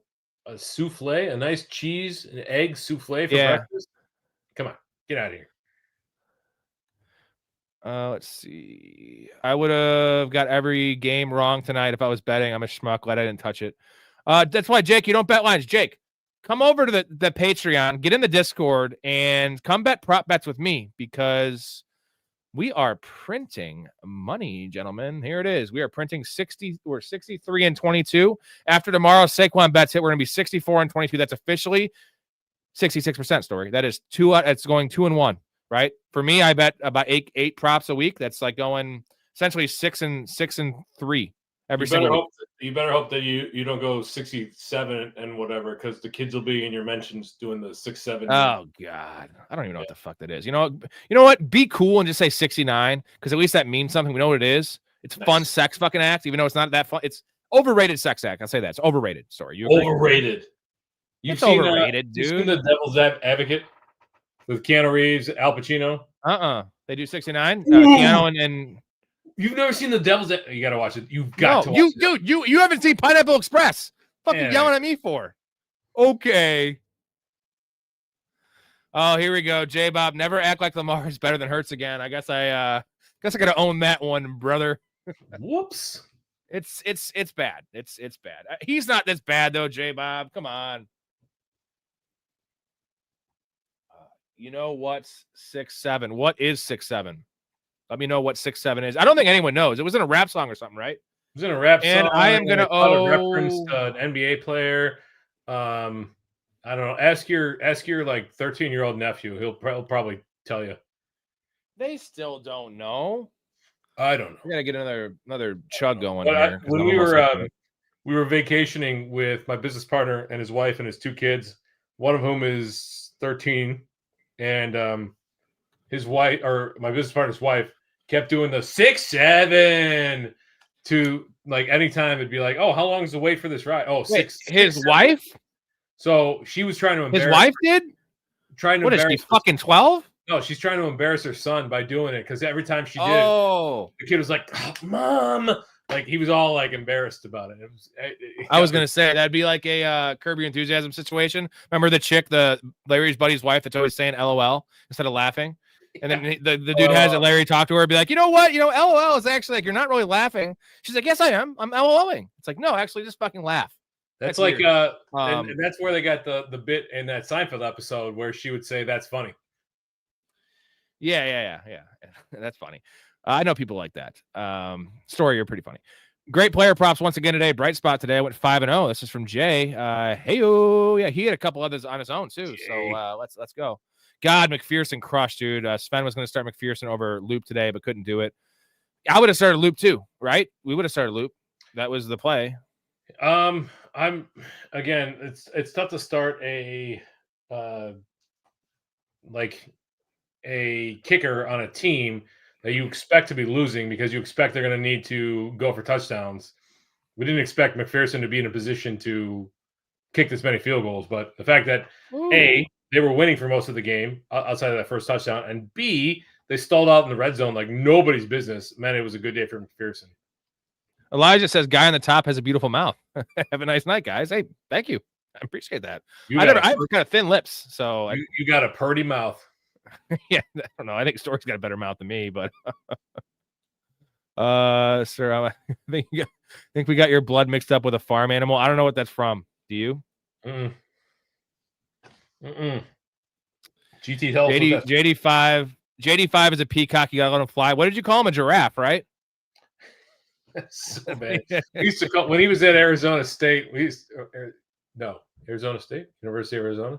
Is that State. based on the countries that giraffes originate in? When he was at Arizona State, the running joke was like, "Oh, there goes Jaden Daniels galloping down the field again. How majestic it is to see a giraffe in the open plains." Like, so bad. Sven Santos, Barry. It's how do you pronounce it? Barry. Andres Borregales. It's B-O. Borregales. Badgley or Boswell. I'm going Borregales, dude. Borregales, man. Although fire. I did weather there? Weather concern? Yeah, a little bit of weather concern. Actually, like in my home league, I got a waiver claim in. Somebody had dropped Chris Rodriguez, so I'm dropping I put a waiver claim in to drop my kicker to pick up Chris Rodriguez, and then try to figure it out from there. This is in the bottom of the chat. GC, I said, "What are you talking about?" He said, "That's Meat Sweats getting his blood work." Oh, funny as shit though. It was from a movie or a TV show or something. Entire reason I traded Baker was Dart insurance. Traded for Baker was Dart insurance. I hope this maniac keeps running. He will. He's not going to run the same clip, but he's still going to run. I think that he'll run less between the 20s, more inside the red zone because you can't stop that man from running to the goal line. No, it's true. Baker should have more rushing touchdowns in his career. It's crazy how between the 20s the guy will clip off 15 yards, but once they get inside the red zone, he's just dialed in on a receiver. This is the ultimate fuck you in a fantasy matchup from Sven. I was against the St. Brown owner. I started JMO because it was one of those games where each of my players is boom bust. So yeah, if you're the St. Brown owner and then you lose him and you're against JMO, it's like JMO was going to have a fine game, probably 5 for 60 and a touchdown maybe. And then he goes for nuclear. 144. Hey, dude, that drop he had, bro, was going to be a touchdown. Jared Goff, it was a bad throw by Jared Goff. Okay. So if he led him, that's a touchdown. That's another 30 You're talking about the fourth down play? Yeah. He still should have caught it, and he should have. But it wouldn't have been a touchdown if he caught it behind him. Where it was positioned, he should have turned and caught it. He would have been able to get the first down just by falling. But if Goff had led him and put it on his chest and not at his navel, like that's a touchdown all day long. Either way, like you're pretty happy. J-Lo is the goat of bodies with Beckinsale. Ooh, Kate Beckinsale. That's a kind of a dark horse there. And Shakira. Shakira is like 4'11", dude. Can you imagine meeting that girl in person? Just like tiny, but like just bursting out. Like her body, it's like she might as well have been in a thing. Like her body's bursting out of itself. Shakira is incredible. Enough said. J-Lo's great, but Shakira is incredible.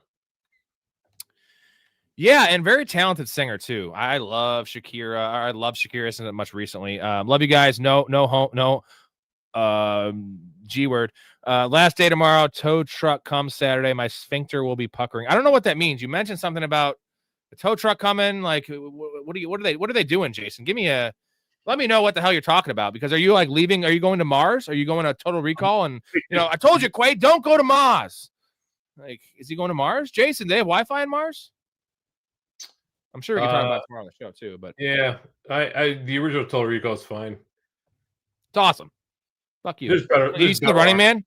Did you see the original Running Man though? That's batshit crazy. I didn't. I kind of want to see the new one though. Well, you haven't even seen Commando, bro. No, I haven't. Dude, watch all of Arnold's catalog. Just do yourself a favor, and if you want some entertainment, Commando. Oh, it's such a nice, tight little hour and 22 minutes. Like it's so quick. It's just like candy, dude. It's like crack. It just boom, you hit it and you're done. Okay. Not that I ever smoked crack, but what is it, like 90 minutes? It's like short. It's like 87, I think. One of those Caleb TDs will be a pick 6. Eventually, yeah, it will. Yeah, it's coming, brother. Trust me, it's coming. But I know you say toolbox, Jason. I don't know what that means. Like they're taking your toolbox, you're getting a new toolbox. Like I don't know. I'm a white like suburban dude that like doesn't even have a toolbox. Like I have one. It just doesn't get a lot of use. I rent my house, so I don't have to do any repairs, which is nice. I own my house, but I still don't do a ton of repairs because I don't know squat about home repair. I did replace the batteries in my smoke detectors, and I only got one shot. That's not hard.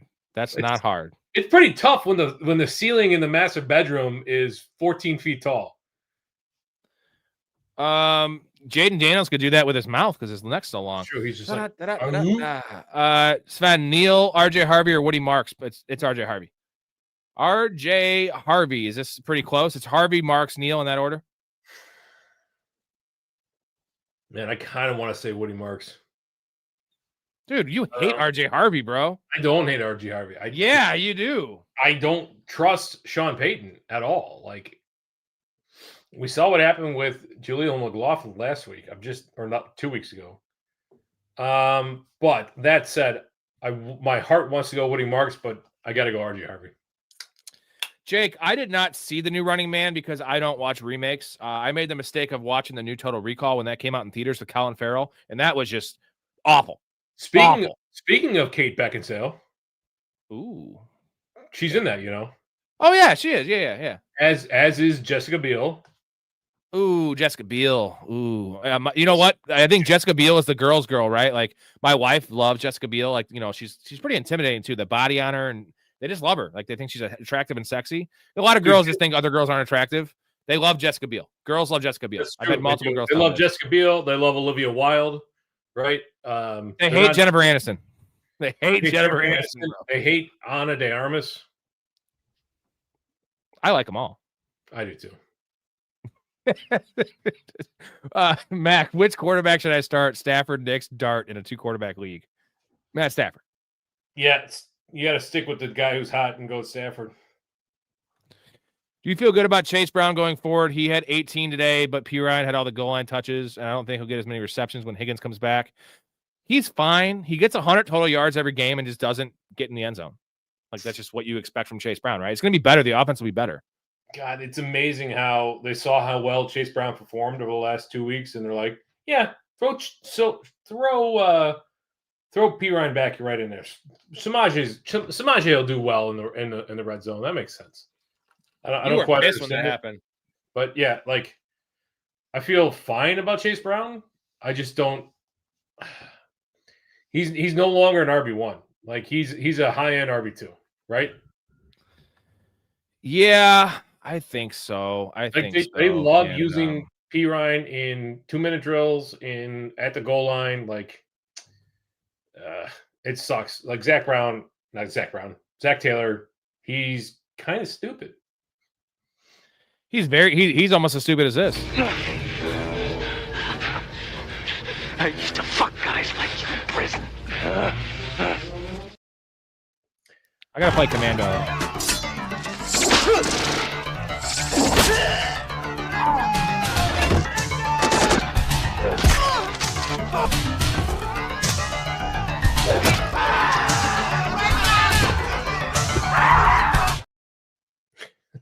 Let me preface this by saying I love the original Roadhouse. It is my supreme 80s movie, along with wacky, dude. But I watched the new one with Jake Gyllenhaal. Have you seen it? So bad. Oh, bad. And I love Jake Gyllenhaal, bro. Like I'm a Jake Gyllenhaal fanboy, and he looked great. Jake Gyllenhaal looked great. He looked handsome, looked cut. Like his acting was awful. They didn't allow him to act. And then who's the Conor McGregor? Conor McGregor. So over the top. He's walking around like a constipated monkey the entire time. He's got this like, and they're making like the ultimate fight, like the final fight, right? They're making jokes. So that fight in Roadhouse, both the one against Jimmy, right, where he tears his throat out, and then at the very end, like when he's in the house and he's like, there's no jokes because it's a dead serious. Like at the end, like McGregor and Jake Gyllenhaal, they're trading jokes back and forth the entire time. And the CGI. Bad. How bad is the CGI in that too? Oh my god, It's probably the worst example. It's worse than Transformers. Like it's over Dude, the top. Like the, Michael Bay must have directed this shit. the alligator that ate the dude. Like What the fuck you is could make a going better on? alligator in Microsoft Paint. I was so excited to watch it too because like the original is just so wacky and awesome, and Jake Gyllenhaal like in an action movie, he never really does those. It was just the perfect recipe for a good movie, and like I feel like if me and you directed it, it would be 100 times better. And we never directed a movie besides I directed porns with my wife. But So disappointed. Tua versus New Orleans should be decent. I think that's a good start, right? Yeah, it's a decent start. Like it's not a top 12, but it's a good streaming option. Flex pick one, PPR, Hampton, Neal, Woody, Mooney, Quentin Johnson. Already started Javonte, Rice, JMO, Loop. So you got some good points there from Rice and JMO. So you need some floor. You just need some points to win your matchup. I'm going Darnell Mooney. Or I'm going Woody and then Mooney. Probably Woody. Mooney. You're going Darnell Mooney? No, I didn't see Woody in there. Woody first. Yeah. Woody is my top choice there. And then it gets a little sticky because Jim Harbaugh, came out and said that the Hampton Vidal split is going to be basically a hot hand situation. They're going to, if Hampton plays, which is no guarantee, they're going to see how he is. And if he looks good, they're probably going to split with Vidal because they like what Vidal has done. But if he doesn't look good, like it could be all Vidal. So I'd probably stay away from Hampton his first week back, at least this week. So Woody, Quinn Johnson in that order.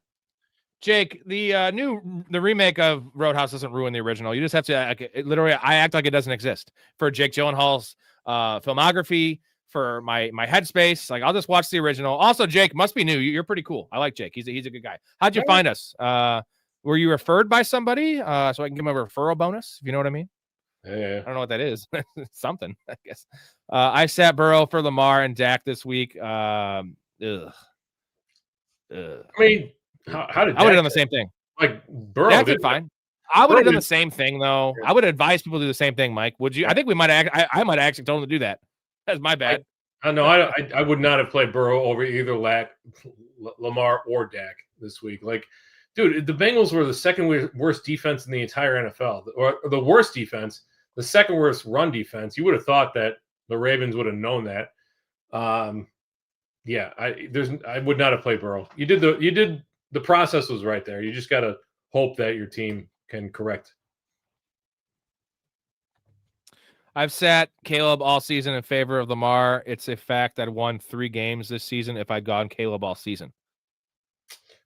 I mean, were they the last 3 games? Like, because Lamar has not put up double-digit fantasy points since he came back. Oh, Jake just randomly found. Yeah, the shorts feed's how we get some of these randoms. Jake, you should try to get in the Discord, bro. Go to the website. It's only $2 to get in the Discord. There's 65 people in there now. Dude. Also, if you want other perks, the Discord's where it's at. It's as Frank Costanza said, it's the place to be. A place to be. Damn, I was gonna upload that clip tonight for this show because I want to play that every time I talk about the Discord because that's a good one. Wild. It is wild. He had Lamb and Rice today, baby. That's big time. You're gonna win. I mean, you had what 50 points in PPR? Yeah. God, Rasheed Rice. That first touchdown by Rasheed Rice, silky, bro. I didn't see it. I'll go look it up later. Yeah, I mean, it was just a screen pass. Just typical Rasheed Rice route because he doesn't actually run routes. It was he just doesn't need to run routes. Screen pass.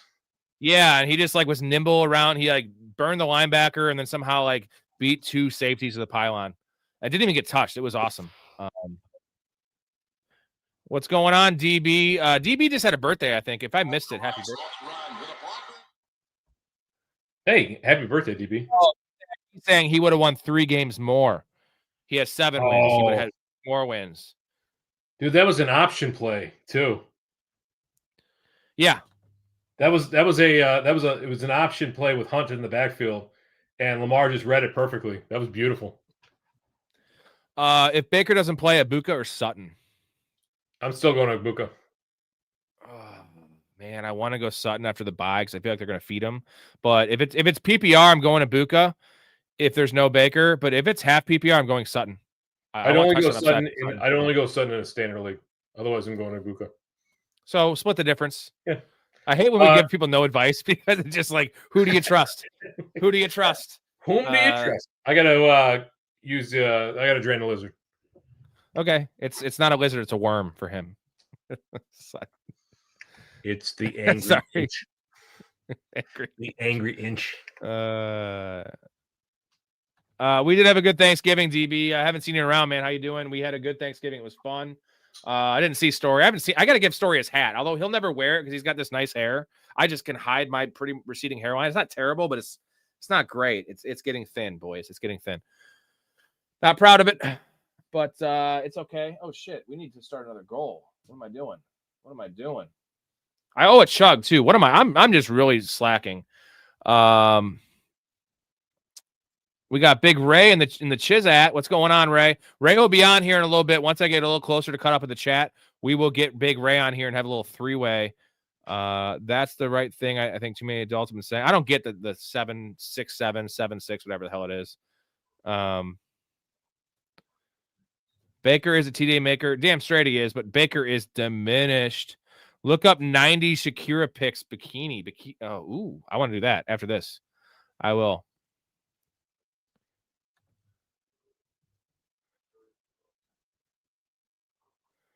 Yeah, I get it. Baker, I mean, the Baker injury, it just sucks. Like, it's not, we couldn't predict it, right? Watch Running Man in Commando. Ooh, like talking about, I just watch it naked, bro. Let's see. My garage ain't gonna be the same anymore, brother.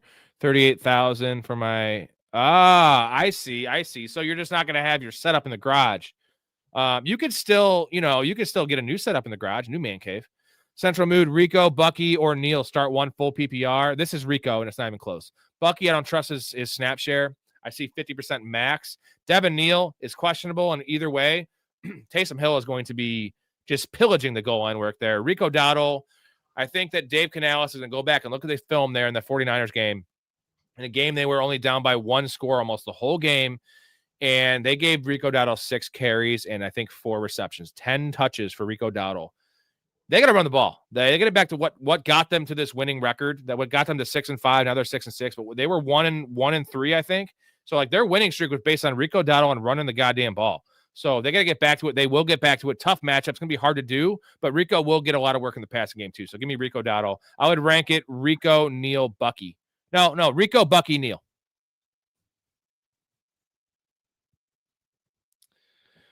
Dude, Glenn Powell's awesome, dude. I saw him on a super awesome Bill Simmons episode where he does a movie podcast called The Rewatchables, and Glenn Powell did an entire show with him. And dude, he's fucking articulate, smart, funny, like just dude was like a fucking host, man. He should have been hosting the show. Glenn Powell's awesome. GT 80s movies were very snow fueled, and by snow fueled you mean cocaine fueled. Yeah, bro, unreal. I loved it though. I love it. You could just tell it's like oozing with coke. It's just like the decisions, the script, like some of the ways that some of the scenes are shot.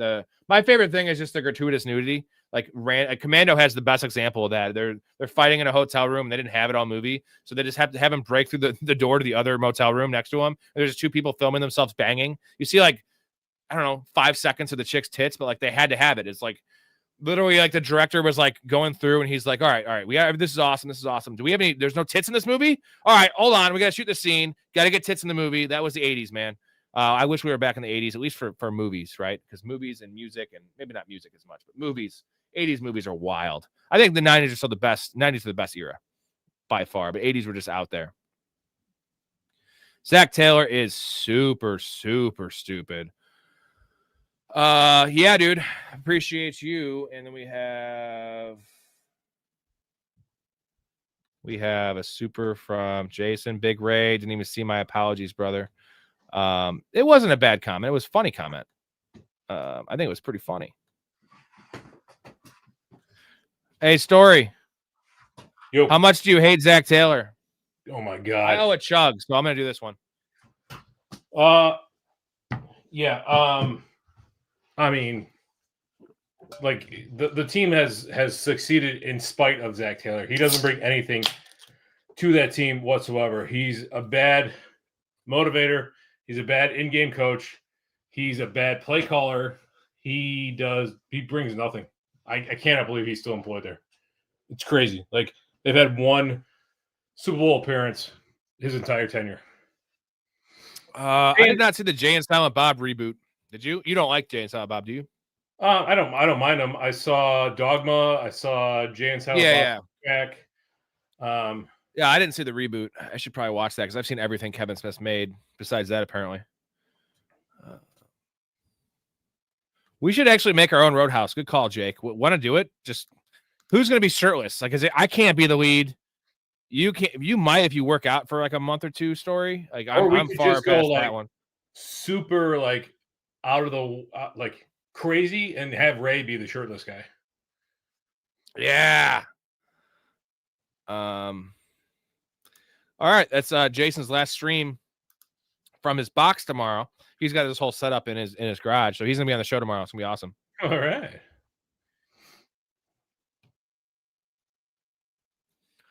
Jake doesn't do Discord or any other social media in general. Nothing against you dudes. I just feel like I would waste more time on that than I already do on the internet. Yeah, it's just more like this chat goes on. It's like this show and the chat and the questions and fantasy and the gambling stuff goes on 24/7. So it's essentially the same thing as a fantasy group chat.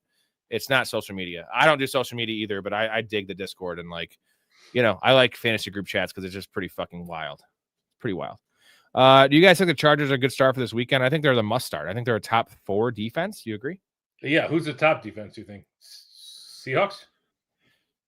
Every week, man, the Browns, with what we saw from Brock Purdy, Browns are at home. I mean, Big city. It's potential. Yeah, they're a good start. No, the Chargers are Jags top. against the Titans are good. Jags against Titans. Yeah. Texans against the Colts. I know the Colts are at home, but Danny Dimes can't move. That's a problem. Yeah, that one is a weird, kind of came out of left field. Broken fibula. When did it happen? How has it affected him? These are all very interesting questions. It kind of makes sense why he started the year so hot with rushing, and he's been very mediocre since. The team has been kind of coasting since the midway point of the year. White Sox or Black Sox? White Sox for me all day long. White? Yeah. What am I wear black? I like black. What am I going to wear black? Black. I just like them, man. What about underwear? What do you wear? Briefs or boxers or Boxers? Boxers don't give you any fucking support. What do I need support for? My junk's all the way down to my knees. Fuck you. I think one of my favorites. So you haven't seen Breaking Bad, but like the first season of Breaking Bad is literally like a dark comedy, and then it gets just dark. But like Walter always just cooks in his like whitey tighties. It's fucking hilarious. The first thing he does is just like hilarious because Jesse's like filming it on like a home camera and just like fucking just cooking with this fucking whitey tighties, and it's 50-year-old man. Just not a good look. Whitey tighties are not a good look for anyone. When were they ever sexy? That show put Bryan Cranston on the map, or did he do movies before? Malcolm in the Middle. Malcolm in the Middle was on the map. Obviously, Malcolm in the Middle, right? He's got Seinfeld, bro. Oh yeah. How he actually got on the map, just like everyone else. This is why we got to do some X-Files content because, dude, the list of actors that made their debut or like they're like one of their more credited, like even though it's one episode, debuts is in X-Files. Like, dude, Jack Black, like the list is insane. Yeah, the episode with Jack Black where him and the dude are sitting on the roof, right? The arcade. That's the arcade episode with Jack Black. But Bryan Cranston had a very, very like awesome performance in X-Files, like season 5, I want to say. So it'd be like 95 or 94. Maybe it was like season 3, so it must have been earlier. Like the list of like these well-known actors. I think the first episode ever in X-Files is Seth Green. He's one of the stoners that's like seeing the UFOs. And they take him out to the diner and they're like, did you see their eyes? Fucking amazing, dude. X-Files is great. I hate the UFO shit. Like I like the Monster of the Week episodes much more. Do you agree? Well, I do too. Yeah, I really like it. So when they did the X-Files revival, they did the 6-episode revival or whatever. The first episode was the continuation of the overall storyline conspiracy. And then episodes like 2, 3, 4 were all Monster of the Week. They had Rhys Darby in an episode where he plays like a lizard man in Australia. It was awesome. It was wild. It was out there. It was great. And then they get back into it in like 5 and 6. They left it on a cliffhanger. So yeah, 2, 3, 4, maybe 5. Those are great episodes. Like all the Monster of the Week stuff. Like I'll take all that. I think somebody cut all the Monster of the Week and they just put all the episodes that feature into the main conspiracy storyline. And you could watch that if you wanted to. But again, I'm with you. I much prefer the Monster of the Week stuff. What is your expectation for Bucky when he comes back? Because Well, he's coming back. Okay. So this week, give me this week's expectation, then going forward. So I'll give you my expectation the first week: 50% Bucky, 25%, 25% for Sean Tucker and for Rashad White. That sound right? I think they lean on Bucky. I think they're not bringing him back unless he was fully there physically. I think it's a 60% opportunity share, and he'll work his way up from there. So 60%, 20%, 20%, and mostly passing downs for Rashad White. So it's going to limit his upside, but the goal line carries are going to go to Bucky Irving, which you can be happy about. When I say 50%, that's his snap share. So I believe that you're right in terms of opportunity share because they're going to limit his snaps but give him opportunities when he's in the game. They don't want him pass blocking. They don't want him doing those things. Right. I agree with that. Like, yeah, his snap share is going to be down. So don't be frightened off if he's got like a 45% snap share because when he's in the game, he's going to be getting the ball 6 out of 10 times, running back wise. Jason, I thought this was a swingers program. We like to encourage that kind of behavior as long as you do it safely. I don't discourage anybody's behavior as long as it's both legal and safe and ethical. Dude, could you imagine like back in the day, swingers party? Dude, hey man, like there's this famous guy, like his name's Bill. We're going to bring him to the swingers party. Bill Cosby. Like he goes to a swingers party and he's like, I'm going to bring the drinks. Everybody. And then like they all wake up in the morning and you know kind of where I'm going with this one, right? You know the joke.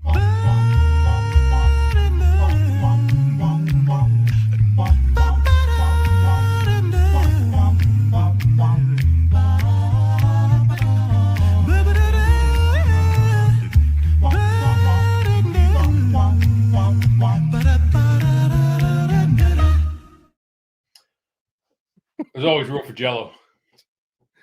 Yeah, Jello. Yeah, have this Jello. I'm playing that clip every episode. I don't care what the context is. If there's no context for the rest of my life, because I just love it. I love it. I love it. I love it. I like it a lot. All right, Big Ray's going to join us. So you had a point before I interrupted you. Sorry, but I had to play the clip. I was going to ask, did you watch Party Down yet? That short-lived comedy series on Stars. No. Is it good? It's great. It's got some like big name people. Lizzie Kaplan's in it. Rob Marino, Adam Scott. Like they all. It started. Yeah, it's a great show. I can't remember why I was bringing that up. There was something specific, and it'll come back to me. Anyway, it's Adam Scott. They're half-hour episodes, and it's like 6 episodes, 8 episodes, and then they did a revival. Maybe it's 8 and 8. Either way, it's hilarious. You gotta watch it. I haven't had a carb in 3 years. See this? I oil these bad boys up with Kegels every morning out of the shower. You know what's funny is me and Nico did that on movie deep dives, and he's clearly drinking like a Miller Lite, like in the dinner scene, which is a carb. So like, he's just an idiot. Like I'm just saying, beers are carbs, unless like there's no carb beers. They're terrible and they're very specific. There's one no carb beer. There's low carb beers. As far as I know, there's one no carb. What is it? The one with the B? What is it called? It's terrible. I had a visual of it. Okay, yeah, I'm thinking of gluten free. There's more gluten free beers. Those are disgusting. No, those are also disgusting. Yeah. But yeah. Anyway, why was I talking? Glenn Powell is very. Do you like Glenn Powell? I love Glenn Powell, dude. You see the Top Gun Maverick? He's asking about Chad Powers, the Chad Power show. I didn't see the show, but I think Glenn Powell is outstanding. I really like him. He's really good. I think the guy should be very, very handsome too. So wow. He wanted to play Goose's son in Top Gun Maverick, and that went to Miles Teller, that role. And but they offered him the role of, I don't remember the guy's name, and he turned it down. And Tom Cruise personally called him up, and he's like, "Listen, man, like you didn't get this role. It happens, but you're great. This is a great role for you. You got to take it." And Tom Cruise talked him into taking this role. Big Ray. What's up, gentlemen? How was your feast, brother? How was your feast, man? I didn't eat as much as compared to what I cooked, but yeah, it's all right. You know, you gave it a college try, though, right? Like that's all you can ask. Oh yeah, I mean, since I made a lot of the food, there's a lot of the leftovers came over. I just had to make sure I got enough turkey, but it was good though. I mean, I just Me and my little cousin pretty much made everything, and he's like 20, and he cooked the turkey and mac and cheese, and I did pretty much everything else. How do you cook the mac and cheese? In the oven, he did it with like a breadcrumb top. Ooh. Yeah, it was good. You had my interest. Now you have my attention. Right, exactly. By the way, I heard you guys talking that Adam Scott Step Brothers thing. I was watching. I think he was on Rich Eisen maybe, and he was talking how he just that was just him just improvising that, which is just even that much better because that's such a great like line and everything, which almost makes sense because like you said, Storey, he was drinking a beer earlier, so like it would almost make sense that it was improv because they didn't like really go deep into it, and then he did it, and they're like, oh my god, that's next level. We got to leave that in. Well, we all know Step Brothers is like a Star Wars level production where you have to stick to the script. You cannot have any inconsistencies in the story of Step Brothers. God damn it!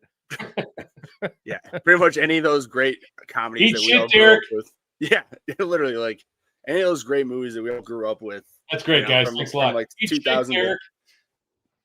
Yeah. What a movie. Let's get to a question here, and then we'll talk some more random shit. Rank for this week: Genty, Bucky, RJ Harvey, Judkins, full PPR. So Genty's fully healthy, right? Like there's no concern as far as I can. Apparently, I mean, Pete Carroll didn't even know how to fill out an injury report. So like, can you even trust it? Like, can you see him trying to fill it out? Like, what? Like an old man. Yes, he's not listed on the injury report. So I'm going RJ Harvey, dude. Am I just like on an island here loving RJ Harvey? Like I hate RJ Harvey. So like I think it's pretty clear that he's not going to be an 80% opportunity share guy. And that makes me matchup story. The Commanders. That's all I have to say. The Commanders. Like, do you expect the Commanders to score enough to keep this game close enough where RJ Harvey's going to be necessary? Yes, to a point because do a lot in 3 quarters. Well, not even that. Like they'll need him to run the ball, run the time down, right? I mean, pick your poison: Harvey, Judkins, and then Genty, Bucky. Like I'm really worried about Bucky this week. Like, God. Yeah, I'm not putting Bucky in the conversation with these guys. I mean, it's understandable for him to ask, but I'm with you. I mean, I would go Genty and probably Harvey with the PPR, but I'd probably say Judkins though. Just Judkins has been so hot.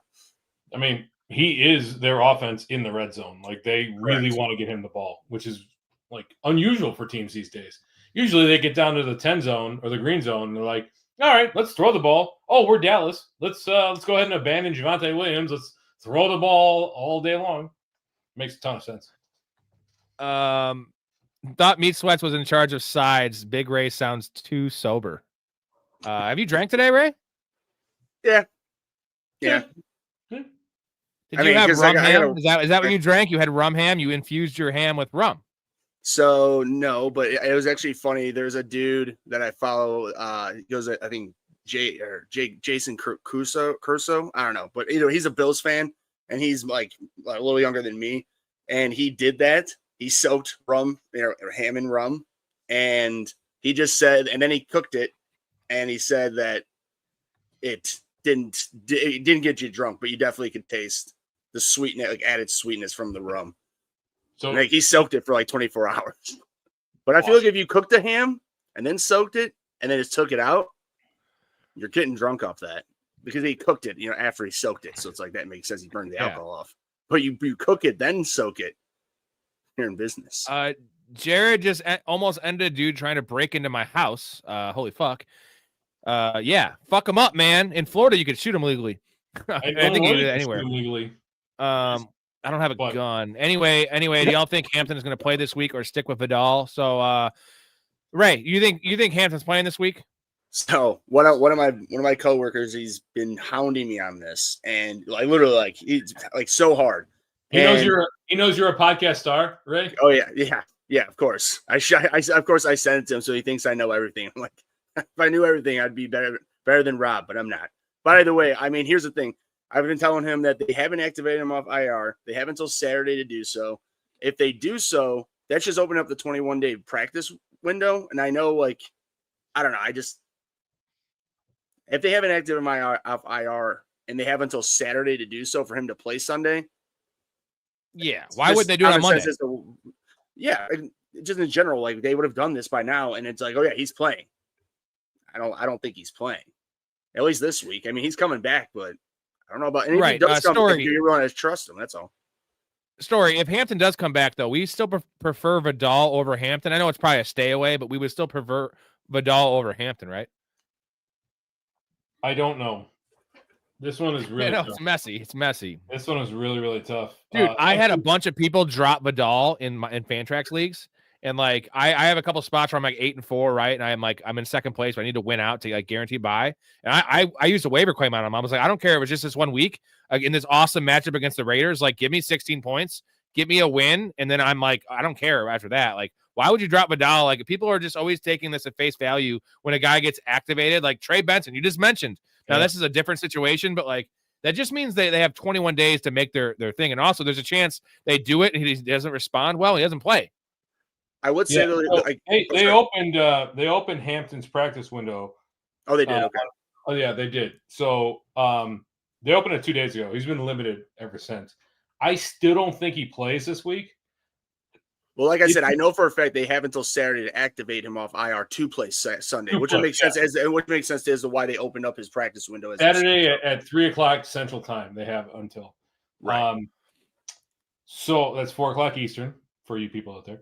I still don't think he plays this week. So I think that Vidal's a good play. What are you laughing about, Rob? Your Eastern time zone reference. And here's the nice thing is that like if you're a Vidal owner, is there really a reason to push him? Like there is no world that the Chargers lose to the Raiders, dude. Like, is there a world? I know it's a division game, but come on, the Raiders are literally a bottom 3 team right now. Sunday. I get it. But here's the point. If you need Hampton to beat the Raiders, then guess what? The Chargers have no hope for this year anyway. No. Like, if running back isn't going to – Geno Smith, end of story. Geno fucking Smith's flipping off fans. That's how bad it's gotten there. That's the second time he's done it this year. Like, I always thought Geno Smith was like a respectful dude. Like, when did he turn into Ryan Leaf? Like, he just flipping dudes off? Like, you can't do that because there's always a camera on you. Every stadium has 1 million, but like every fan is recording you, dude. His emotions got the better of him, no argument. But it's almost as bad as spitting on somebody. I guess that I'm sort of thinking though that like with Hampton wise, because the Chargers are out both their starting tackles. I understand they're not just like gonna call it a year, but like I think they'll just be more cautious with him and not push him as much. Well, his fantasy value is not going to be as high even if he plays this week. So just I would say just buyer beware. If you're going to play him this week. Starter beware per se, but I mean, think about it. Like, remember 4 or 5 weeks ago, we were talking about James Cook, and he showed up questionable on a Tuesday or Wednesday or whatever. Everybody's freaking out, and they're like, "Oh my God, it's a high ankle sprain. This is when it happened." Blah blah blah blah blah. And then we were talking about it on the stream. We're like, "Well, why would they play James Cook this week? It's the Dolphins." And then they got absolutely steamrolled by the Dolphins. Like, that was my quote. That was my quote on the show. Yeah, yeah. Why would you play it? But I think, if anything, the NFL has proven to us that like any given Sunday is as real now as it ever has been. There's so much parity in the league. You think that you're on top of the world, and then the Dolphins come in and they absolutely rock your world. So, like, I guess the only thing that I would say is that he's a first round pick for a running back, and that is a big difference for at least. I mean, I would think, but they are in a big battle right now. So at this point, they're probably pretty desperate. Maybe not as desperate with the Chiefs losing today, but they should still be desperate. I agree with you because the Broncos are they're going to win that division. Right. Yeah, they're running away right now. So can the Bengals even win the AFC North, winning out and finishing 9-8? They can actually because they have another matchup with the Ravens that would give them the tiebreaker. They have a matchup with they already split with the Steelers, right? No, they split. No, they split with the Steelers. They lost. So the Ravens. I'm sorry, I couldn't. They have the Browns too. So, but they just need to go undefeated and beat the Ravens and hope for some luck. It's a long shot. It's like Frank Costanza. Like they said, it's a 1 in 100 shot. Doc, talk to a proctologist. They'll tell you a funny story. Yeah, so you're telling me there's a chance. Yeah, but they've got to play. They got to play Buffalo next Sunday, and then they get the Ravens again. And it's difficult to beat the same team twice in the same division. Then they get to Miami. 2 weeks apart. and then Arizona, and then Cleveland. So Yeah. If they can just win the next two, you got to win the 2 next games. Like to have the Bills. I don't think they're beating the Bills. Jake says no socks. Tonight was the first time I put on socks since a wedding. I go barefoot. Quentin Tarantino would fucking love you, brother. He likes to go. Does he like guy feet? Doesn't seem like it. Quentin Tarantino.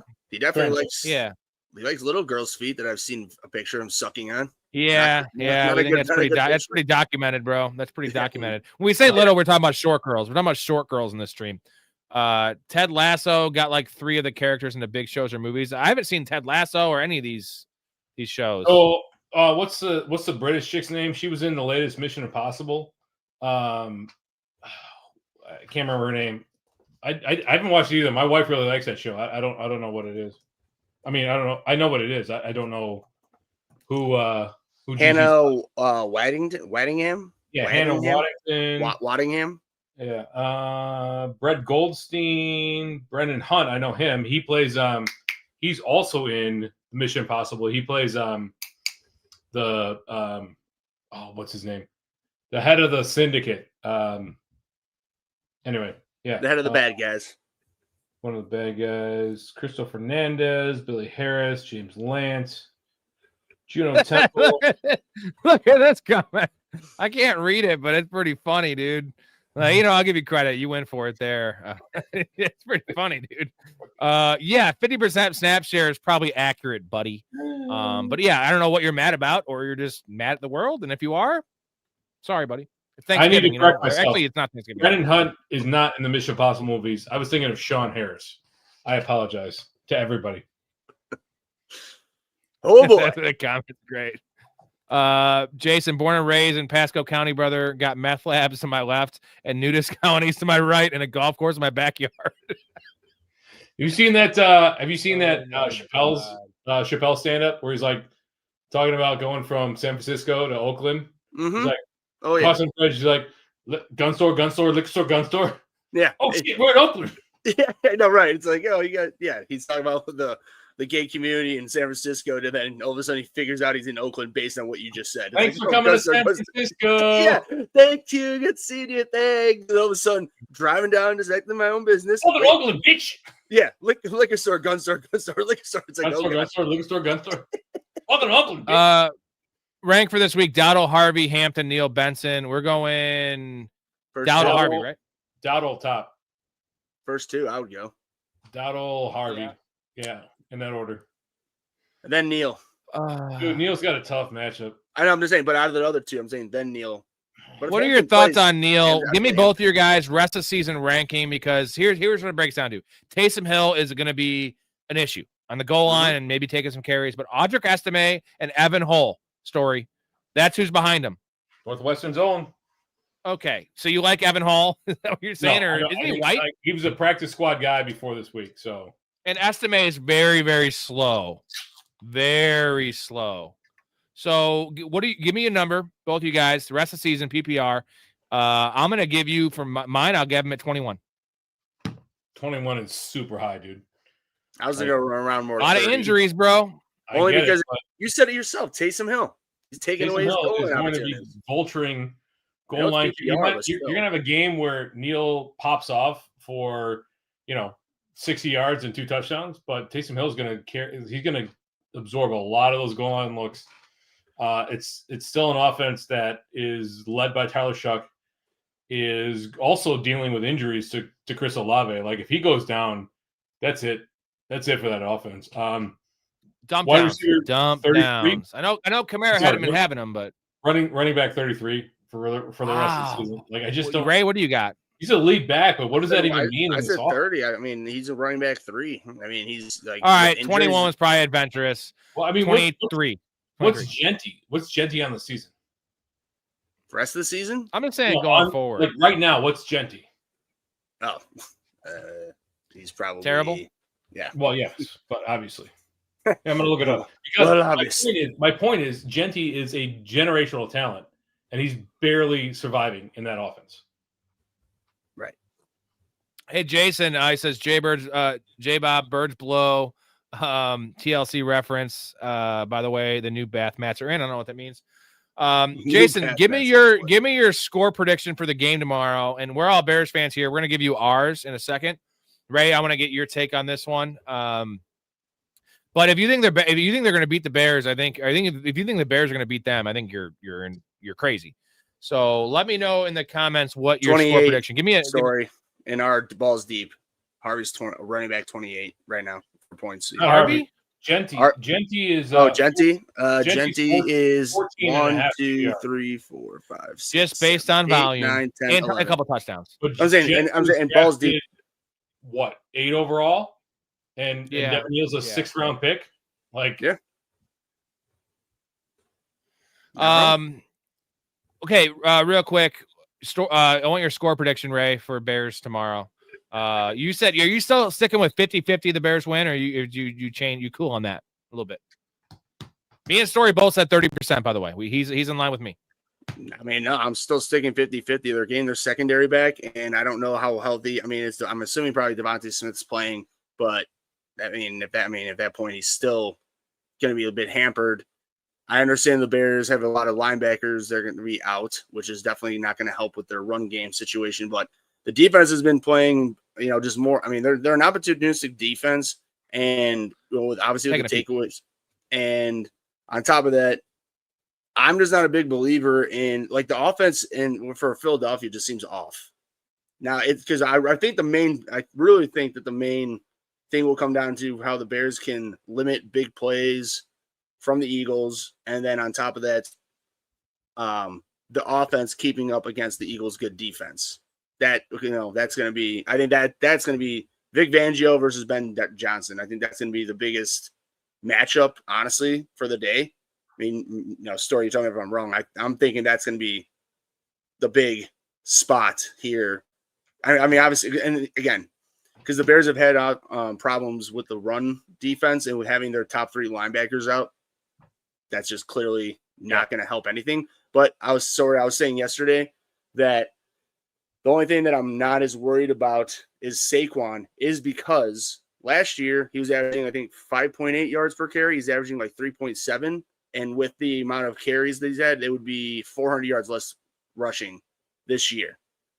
Now, of course, it's the Bears. They have let up many big games against other players. Anything's possible, but they're playing really well. They have a lot of confidence on their team right now. The coaching staff is coaching really well. They're scheming their players up well right now. That's why I still give it a 50-50. But the only thing I will say against my wish that the Bears will win is that the Eagles are 14-1 in their last 15 games at home. So that's also a very big pendulum swing of like me being a Bears fan or just saying what the facts are. So that's why I'm telling you both sides, but that's why I think it's 50-50, because I think the Bears have a lot of confidence and they're playing well, but all these other reasons why I said with stats would be as to why I think they could lose. That's why if the Eagles had won last week instead of lost, I would have liked the Bears' chances more. And I know that's kind of a weird little crush to have, but like I do believe in that. Like the Eagles are coming off a loss. They're not losing 2 games in a row. Storey, you agree? Yeah. I would agree with you, Ray, that the Eagles' offense looks off.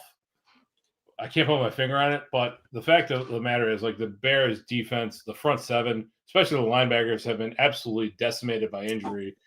Saquon, I feel like this is a game they're gonna really lean on Saquon. 20, 22 carries. He should pop off some big ones. He got more involved in the passing game last week. And against, like, turnovers aren't sticky. Like, they've been living off turnovers. And I understand. And that's a very fair argument. Like, Caleb Williams bails out of pockets more so than any other quarterback other than Cam Ward. But Cam Ward has to do it out of necessity. Caleb Williams does it because he's a little nervous. But can I say that, like, you say that, but the Bears also have the best turnover differential in the NFL as well. There are so many. The Bears have so many good stats on their end that this is not a fluke. Like, they're not good enough to like go as far as we meaning like Bear. Like, I listen to Sports Talk Radio while I'm driving around Nick all the time, dude. There's just Bears fans who are calling in that are saying the crazy shit that. I mean, we all hope and want these things, but we need to be realistic. That's why, I mean, just based on the Bears are, 8 of 9 in their last They're not 8-9, right? Yeah, they're 0-2. They've won 8 of the last 9 games. Nice. And the offense is just clicking really well. And again, Rob, I don't know if you heard me. I truly think it's going to come down to Ben Johnson versus Vic Fangio. So that's really what I think it's going to come down to. And or what Storey said with the run defense. Wally says Zay Flowers equals bum. I will push back one little bit. That offensive pass interference was one of the worst calls I've ever seen in my life. That was bad. What was that? So if you take that away, he has a nice little game. And it wasn't his fault also. It's Lamar's fault. Fumble was like he was so close to being down. You know, like those type of things. It does also come to the point where you're that big. Don't be a superhero. You only just go down. You're not DK Metcalf big. Oh. Sorry, I'm not going to go to the bottom, but real quick, Ray, where would you rank Kenneth Walker and Charbonnet this week? PPR.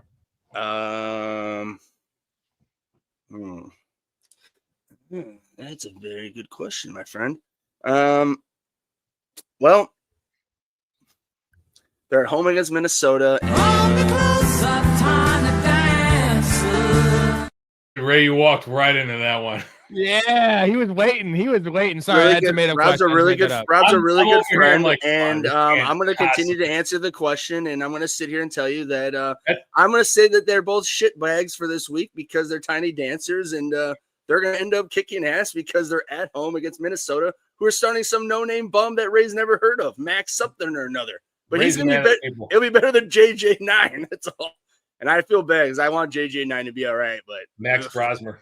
Hey, real quick, you guys did see those stats that JJ9 is worse, second worst to Jamarcus Russell. Hey, Rob, you're missing a couple of super chats. Oh shit, my bad. My bad. I'm toasty. I burned my Rivers jersey. I want to make sure that people get credited. Yeah, my dude. It's just Jason, and because Jason's the best. Jason, you're the best. By the way, just so everyone knows, he's coming on the show tomorrow night. Jason is a member of he's a professional fanatic on the Patreon. Dude still drops like fucking 7 supers a night. Fucking love you, man. Harry Carey says the Bears win by 13 plus points. Okay. So is that what you're saying though, Jason? Because Harry Carey is also half in the bag by like 1 p.m. Harry Carey, 13. I would be ecstatic. I would be ecstatic. Yeah. God, I loved him. You know what? You know what would have been the worst combo of baseball announcing for the entire country to watch would have been Harry Carey and Hawk Harrelson. Hey, I just mentioned, yeah. Hawk getting drunk on Smirnoff vodka. Harry Carey's getting drunk in his Bud Heavies. And then in the beginning of the game, you get all that passion, and then you get the real deep passion at the end when they're drunk. And you probably get some dead air. Jason, the Eagles want their OC out of town. Do they need to get him out of town, right? They need to. But doesn't the head coach call that? I don't know. It feels like it's a GM thing, but somebody needs to fire Patul. Hey, Big Ray, Kirk Lazarus says, spit that shit out, man. Never go full R word. Hey. You want to know what? You want to know the problem with this, you man? Sean Penn and Milk? You know what? You can go full R word. Remember Sean Penn? I am Sam? He didn't go full R word, but you? With simple Jack? My friend, you went full R word. And you messed up. Jack. Doesn't he mention Forrest Gump too? Do simple Jack now. We love simple Flaming Jack. Dragon. Fuck face. You, Flaming. Should take a step back and literally your own face. Have you heard that they're in a production to make Tom Cruise's character his own movie for that? Yeah, they've been talking about that for like 6 years. Well, I will have it for 7, 8, 9, 10 more years. I'll hope it out. Lamar looked like Gino's nephew out there tonight. He looked better than Gino's. Well, I don't know. It actually looked just like Geno Smith, actually, is what I would First say. 3-game stretch that Lamar has not thrown it for a passing touchdown. So, dandy. Like ever? Yeah, in his career. And that's the year Ray drafts him. Bum-ba-da-dum. Beach pudding. Yep. Michael, same to you, bro. Happy Thanksgiving. The 3 Fs, family, food, and football. Let's add the 4th, fucking. I didn't get laid. But, you know what? Maybe tomorrow morning. You still got the turkey carcass? I could, yeah, I could. You could do. You could That's, do a little. that's the. It's my germs. My germs. That's American Pie. That's American No, Pie that- 8, where he just fucks a turkey. No, That would make that's- more sense than fucking a pie, right? Like, who Wait, fucks a pie? Ladies, What the fuck is ladies, that? I have an We're 11-inch penis. We're Go talking about. around. Well, dude, a pie Think is about like it. this deep. What do you get? You just get the tip in. So essentially, he just like got the tip in. So Rob, you missed my. I was talking about Scary Movie 2 with the butler. Yeah. My germs. But I'm saying when he's talking about the turkey, he's Yeah. finding. Michael, no spoilers, please. I didn't start it yet. Where are my Stranger Things fans at? Anyone watched the first 4 episodes? I haven't watched seen the it first once. one. Have you guys watched Stranger Things? I Very watched well. the first 3, maybe 4 seasons. I missed last season, and I haven't watched this season yet. I refuse might to as watch it well. because everybody told me who loved it said that it fell off so hard. It was one of those series. It was like Weeds. Weeds was so good when it was out, but then it fell off after like season 3. I'm just saying it was like Right. something You like guys that. want, you guys want Same as an Break- amazing or, series not that's Breaking gonna Bad, blow but, your mind? Walking Everybody Dead. here, Black Sure. Mirror on Netflix. I heard it's hit or miss, So- but good, right? So, you mean So, we're all right, talking about here's the my real advice. world story. Like, hit us up in the comments if you watch Black Mirror. Charlie Brooker, doesn't matter. Broker. Yeah.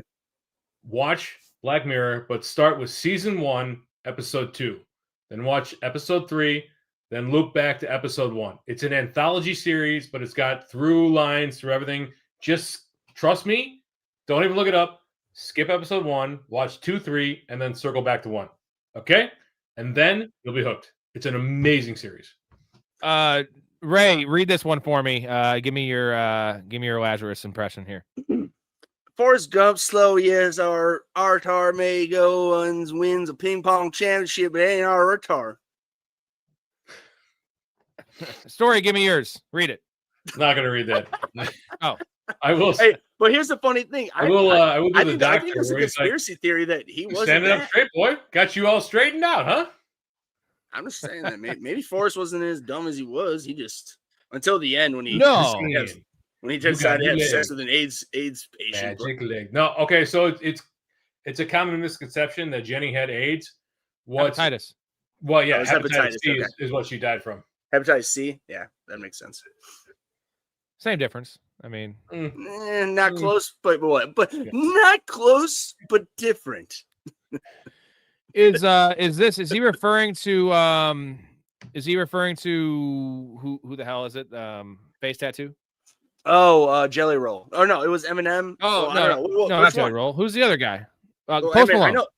Oh, Post Yeah, Malone. Oh, Post was he? In, Malone. he was. Oh, Yeah. I didn't see that one. I was. I didn't I watch saw- any of the halftime shows. I don't. Dude, Yeah, you want to I hear saw- something funny? saw Eminem Is do the- I was the first I one. was ripping on face tattoos because Post Malone has, and he can rock it because he's Post Malone, right? Epic dude, awesome He's a performer, good really person, talented yeah. dude. Yeah, no, and a good person. Like, so, but like I'm saying, the face tattoos is like in Of normal course, life trash. is just not a good decision. Trash, yeah. And I was at my sister's house, and Oh, boy. Here we go. my brother-in-law's nephew has a bunch of face tattoos. He's just a lost cause, and like he's like 27 now, but he got him at like 18.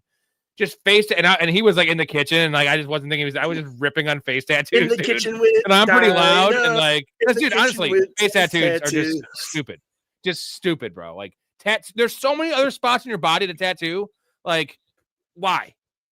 And they're also usually terrible. Like, you can't do artwork on your face. It's just really Real weird. quick. I would be willing to bet my life neither of you two, maybe Rob, Story, if you have, I would be shocked to death, literally.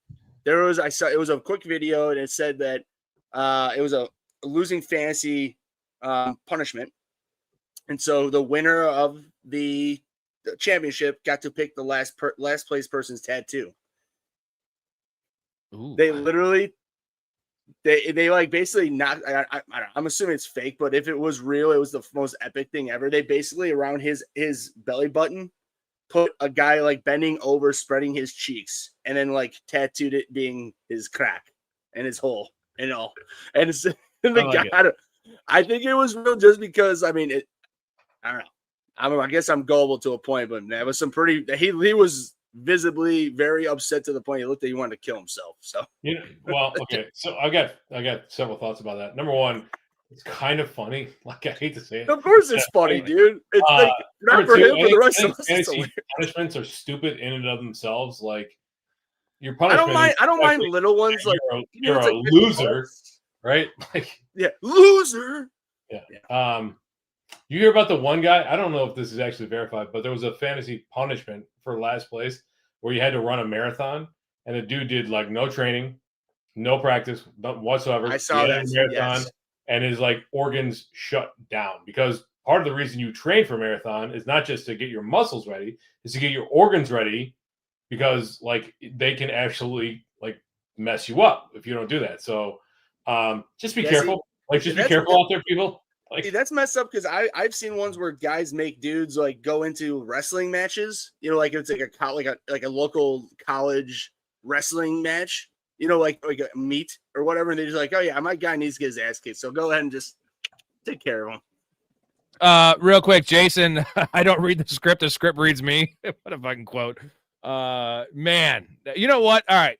These quotes are legit, and also, Jason, you have earned the right. I was gonna say we're gonna do Tropic Thunder on the show. No, Jason, you're coming on the show to do Tropic Thunder with us. I'll get you the format, and we'll do it like 5 or 6 movies in once we get to the off season of football, so you can kind of get the bearings of how we operate these things. I still have to workshop some things with the live chat. I can't believe you're willing to do Tropic Thunder now.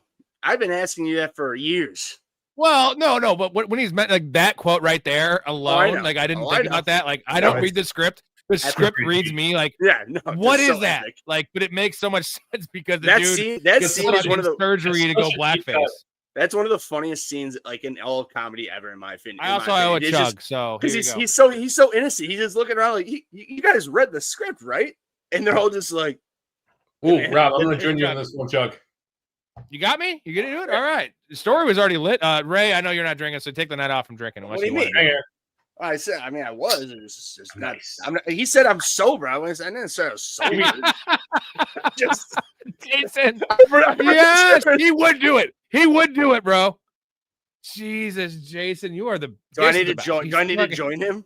No. We cannot have blackface on the show. We can reference it. Well, Jason. No, you can go to a tanning bed.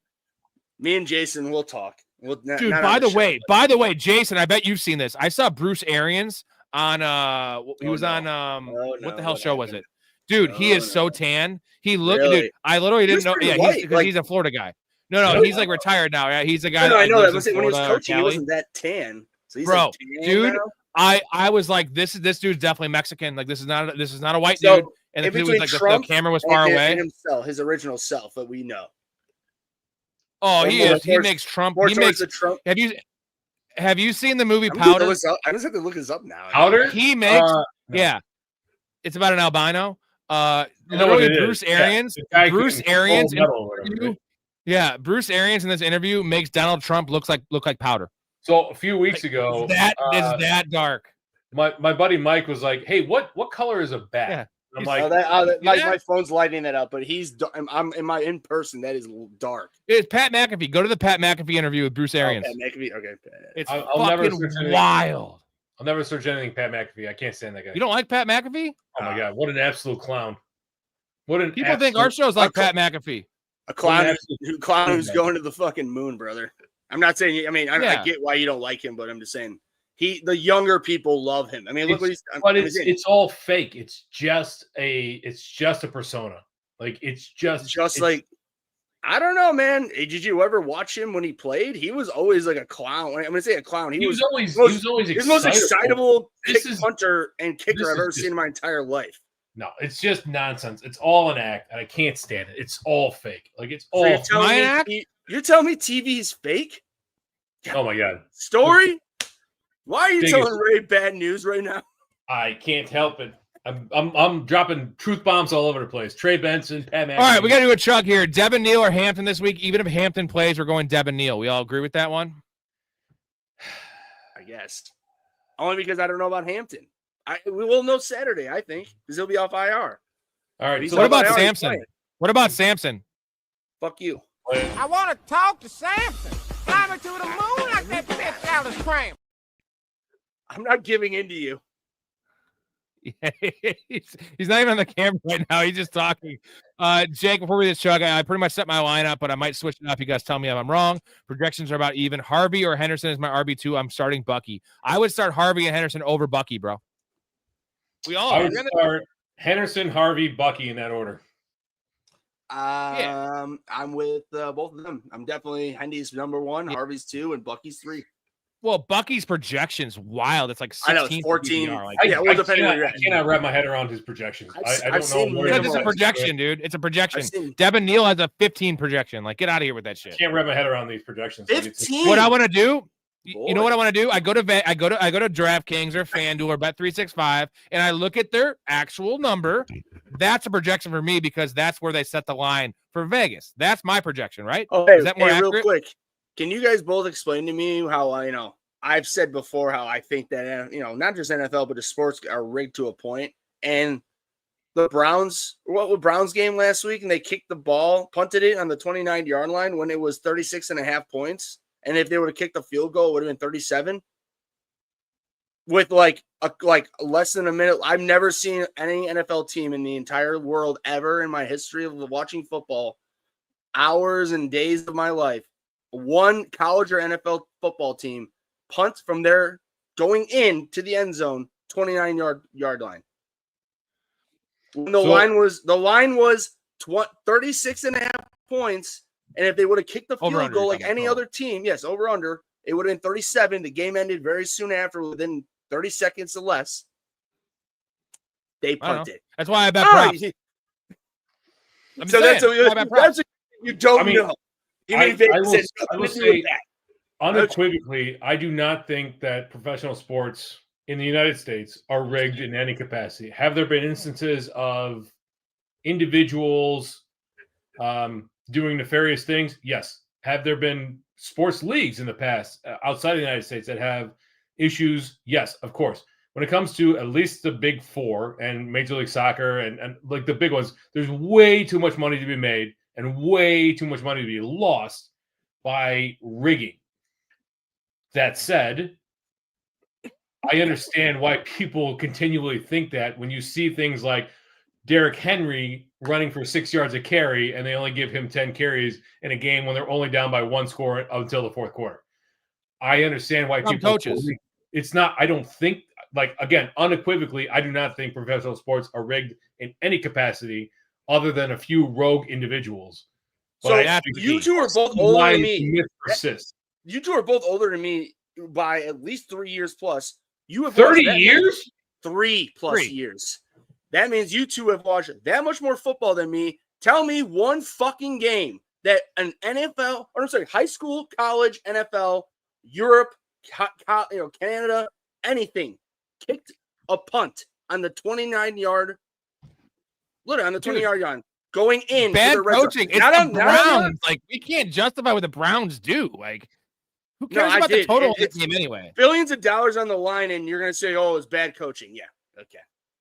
Okay. What was the public money? What was the public money on the over or under though? We don't know. We don't know these things. I don't give a shit. Go look it up. The Vegas line was 36.5, and they would have kicked the field goal was 37. They punted it. Wow. I would be willing to bet you, Ray, that it was in 50%. We were both within 55 and 45 in terms of money over under. Just admit it. You both have never fucking seen that. It's a fucking lie of I haven't seen it. I'm not Jesus. Trying Right. No. I already said moving all on. I'm going to say is, Ray, you're also a flat earther. So, of course, you're going to believe these things. That's much more believable than flat earth. Ray, are you familiar with Hanlon's razor? It's a philosophy or a phrase. Basically, it says that never attribute to malice what can be adequately explained by stupidity, which means the simplest explanation is often that coaches. But you're I'm talking about literally billions of dollars in betting. You're talking about literal, just normal conscience not nonsense, but using your brain. Money. Storey, never uses your brain. Storey, before we got to do a chug, I want you to look up the public money on the over-under for that game. It was a low total. Usually the over is hammered on that. And, the over is usually hammered in general. So I want to look at this up to see if it's 80% the under. I will entertain your not thoughts. Going to which game matters. was this? Which Browns game? It was Cleveland, right? Last week. Was this the past? Not this. Not Raiders game. First Raiders. Yeah, Cleveland Raiders. Jason says he got a rub down from the same place Robert Kraft's sources say. Oh boy. That's a great place. I heard that's what a was great the thing place. you said? Hastings what? Hanlon's Razor, Hanlo. Hanlon's Yeah, there, you guys are both looking up shit. We have to do a chug. Jason, Mike, you were just counting your pulse. Apparently, were you doing that? Dude, usually I got an iWatch on or Apple Watch, and like I got to keep an eye on the ticker here, so I don't get too excited. When I get too excited, You're so much healthier than both of us. What the fuck? We don't want to count our pulse, Ray.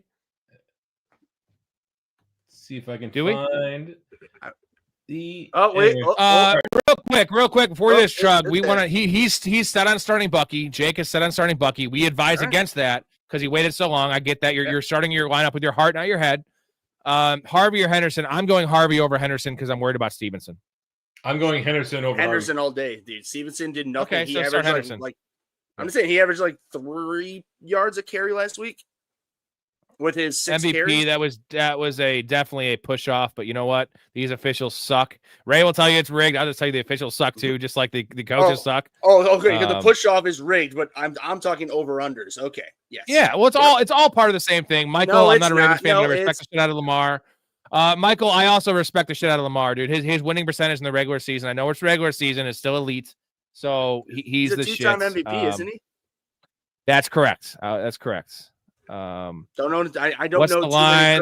quarterbacks. GT, I think you joined back in the same time we talked about. The line is 7 points right now. I expect it to probably go to 6.5. I think people will hammer the Bears, and the Bears will end up getting blown out because it's rigged. Jake, It do opened the at Jets. 6.5. It's moved to 7. No, he Yeah, said it was at 7. He thinks he'll move to 6.5.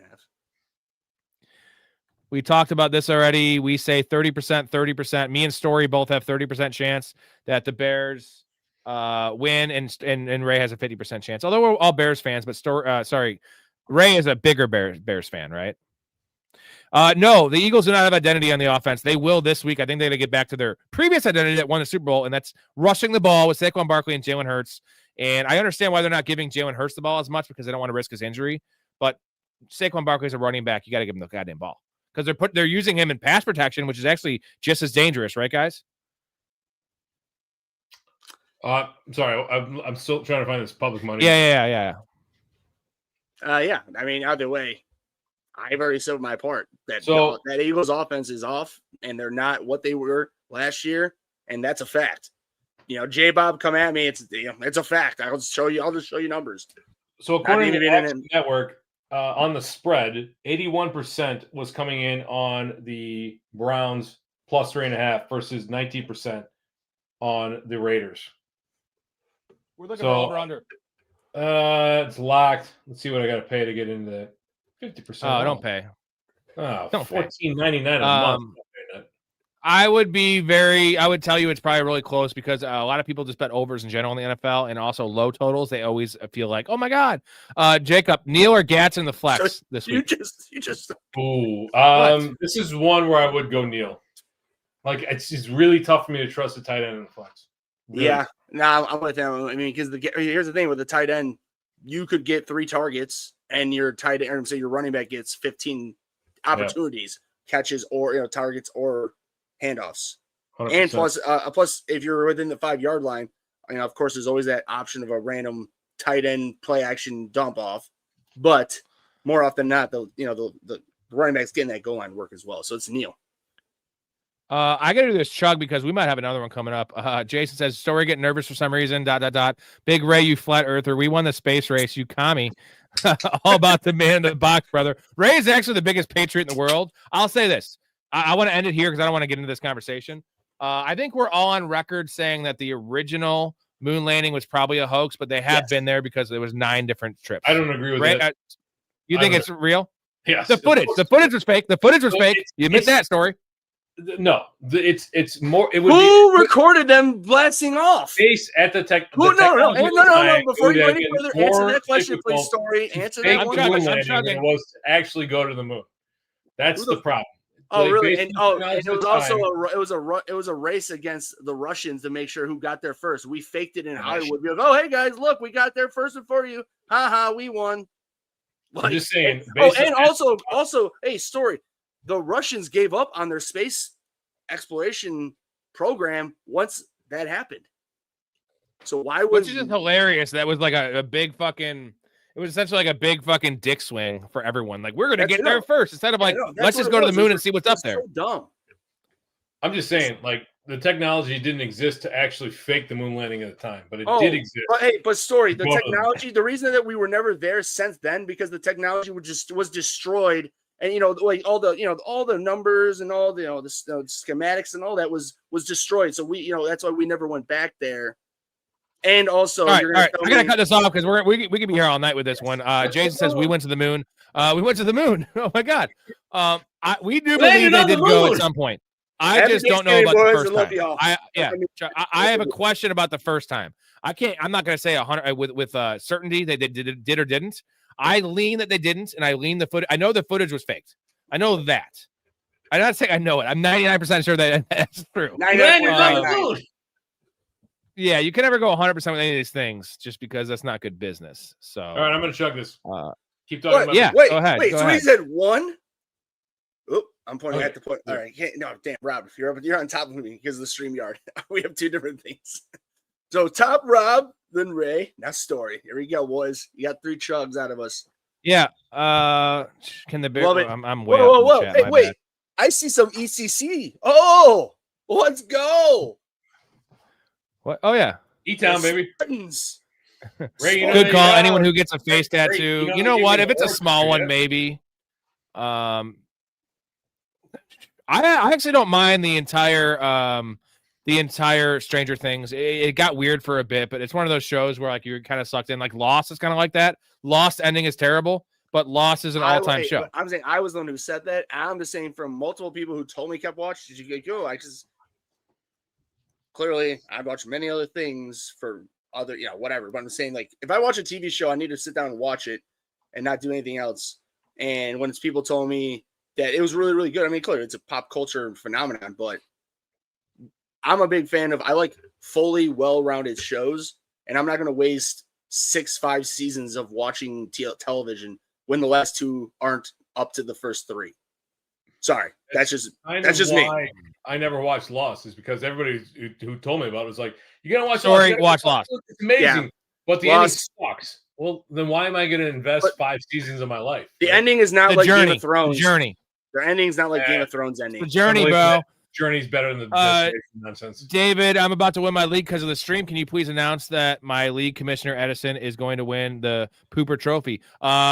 Edison, you're going to win the Pooper Trophy. I just did it. Edison, welcome to the Pooper Trophy. Dude, you might have invented the Telegraph, but you're going to win this guy's Pooper Trophy in his league. Welcome. Edison, nice call. David, you got to get your ass in the Discord because, we do these shows 7 days a week, I guess. So you have a lot of access to us, but you can get more access to us. Also, shout out to all the Patreon members helping us out and keeping the show on board 7 nights a week. A lot of good. If you want to play fantasy leagues with us, any of you guys in here, you want to play the NFL fantasy we're doing in 5 weeks now? It'll start 6 weeks. NFL playoff fantasy league, and then next year we're gonna have about 6 or 7 community leagues playing against me, Big Ray, Storey. I will organize all those different buy-ins, 50, 100, 200, whatever the hell you guys want to do.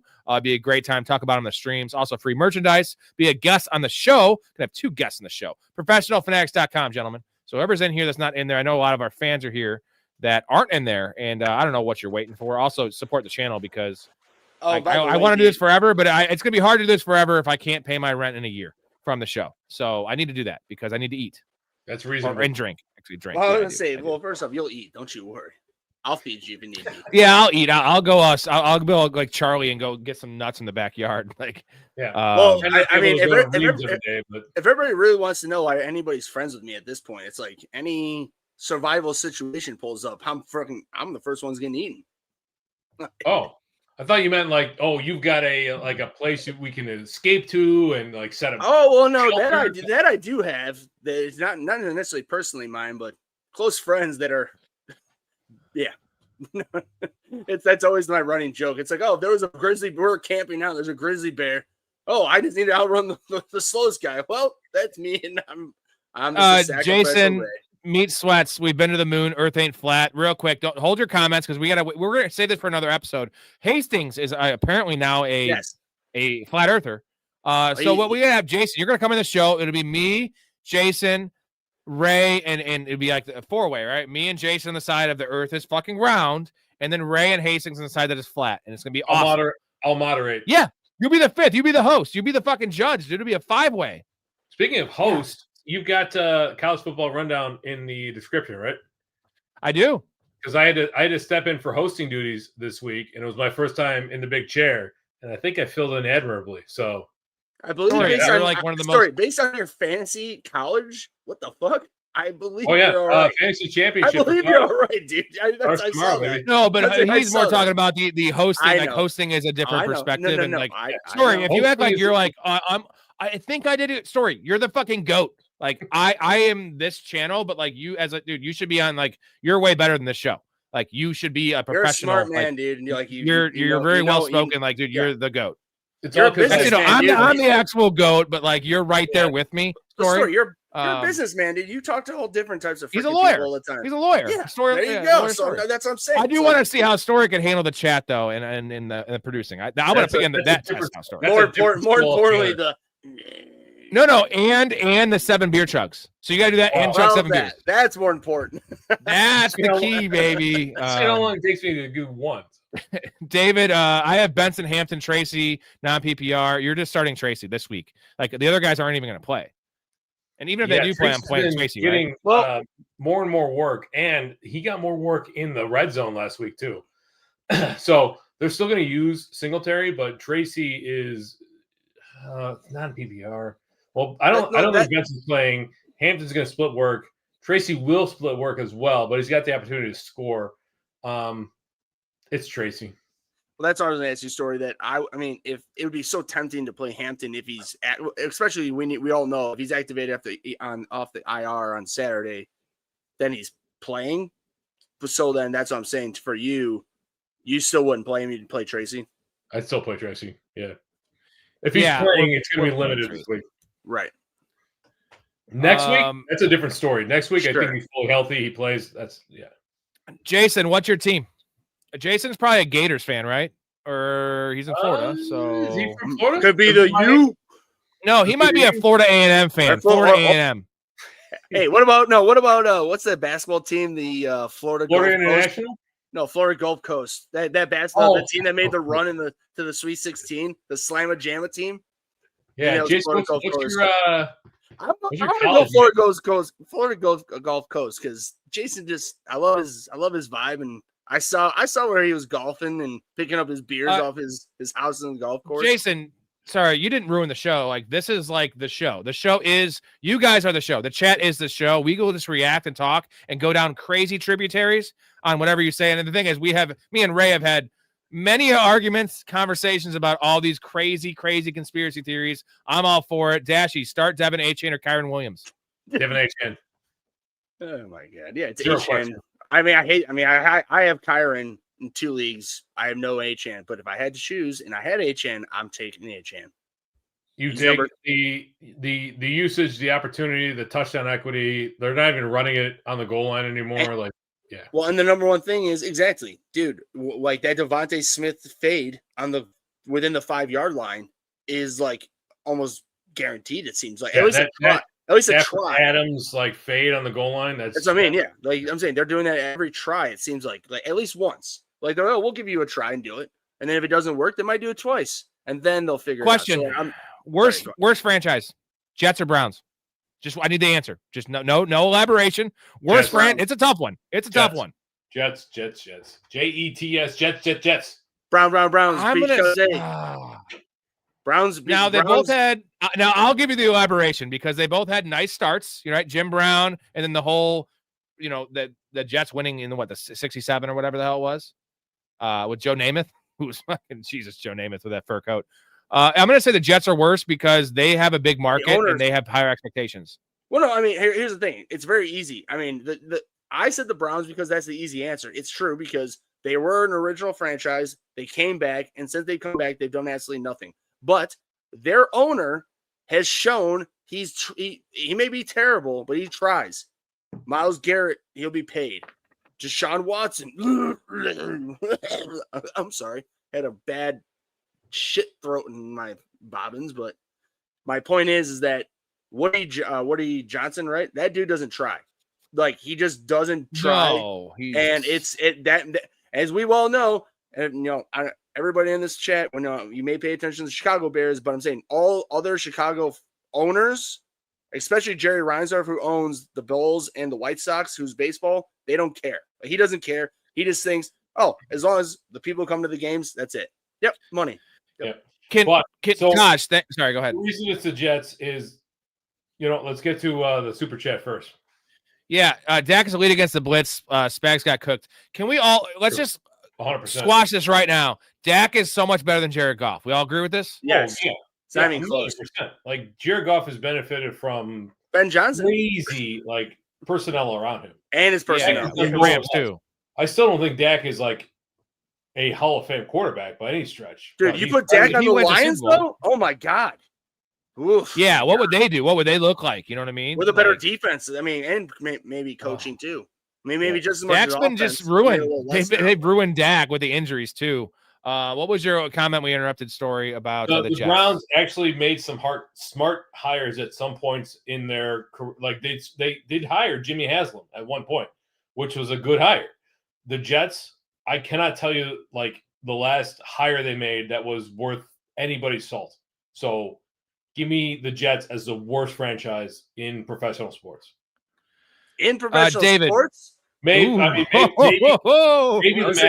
I'm saying, I'll give you football. I can guarantee you, I know worse owners in all the other three. Who is the worst franchise in sports? The Mavericks. The trade they made with Luka Doncic last year. Jerry, but they won a title. Jerry Reinsdorf is the worst owner in anybody can buy a title. All right, we're gonna move on because we're gonna do a whole show based on this in the offseason. Worst franchise would be awesome. Right. David says you're gonna still stream when GTA 6 comes out in November. Dude, I've streamed every night. These guys don't play video games. I will be playing that, but I actually do. But I would never choose video games over the stream. So does he mean November next year? Yeah, exactly. Yeah, right. Over in 3 days. Yeah, right. No, a year from now. Yeah, I will. I have not missed it. I've missed one stream the last. And a year from now, like Rob said, we're gonna be. Jake, Garrett Wilson is droppable, right? We're all dropping. I dropped him everywhere already. I keep him. I have him in an IR spot, but there's no IR spot, or you have other guys to put in there. He's not coming back. If you have an IR spot and you don't need anybody else in there, fine, throw him in there. But otherwise, he's gone. Real quick, both of you guys get. I have this exact situation in XFL. Yeah. I'm saying, so I have Trey Benson and Garrett Wilson. I had Trey Benson in my IR spot. I just took him off my IR spot. I have Garrett Wilson in there because here's the situation with it's a 3 starting receiver. I have JSN, and then I have Cortland Sutton, and I have Olave. And then I have but I'm saying that I had Garrett Wilson to start with. So now those are my 3, and then I have Christian Watson. So I'm saying that in reality, hey, we just all agreed the Jets are the worst franchise ever. So it's like, why wouldn't they bring back Garrett Wilson if he's healthy in the end of the year when it means absolutely fucking nothing to them? So that's my only hope because I'm in the hunt. I'll put it this way. I would rather play Garrett Wilson coming out of injury than Cortland Sutton right now. Oh, no, absolutely not. Absolutely not. All right, get to these questions, Jake. Jets Cortland finally Sutton won hasn't done anything in 4 fucking weeks, man. He's fucking the last game we saw Garrett Wilson, I know it was Justin Fields. He had 0 catches in the middle of third quarter. Okay. I'm not doing it. I lived it. I get it. Jake, Jets finally won something. You made my Thanksgiving. We finally came in first. Thank you for the votes. They won the worst franchise award. Hey, man. The question, the thing of if you're not first or last. Well, if you're not second to last, you'd rather be last. But last is better than second to last, right?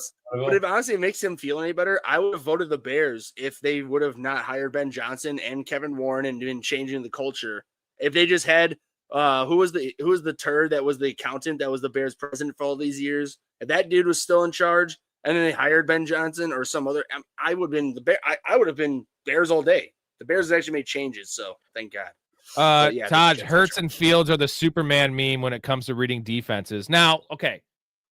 We give Jalen Hurts a lot of shit in the show, and J-Bob I don't think is in here anymore, but he is still way better than Justin Fields at reading. And I love Justin Fields.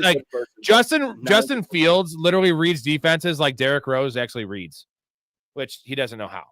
Sorry, Derrick Rose, we love you, but he can't read. I don't think he ever learned. Well, I was gonna say Fields reads defenses like I read Braille, which is to say not at all. It's incredibly bad. he looked like a serviceable quarterback in both Chicago and Pittsburgh. And then for 2 games in New York, he looked like a serviceable quarterback. Like when you're a professional quarterback, your team's quarterback throws for 60 yards in a game. That's not. I thought it was 55. not good. I think you're being nice. I thought it was 55. It doesn't matter. I know. I'm saying.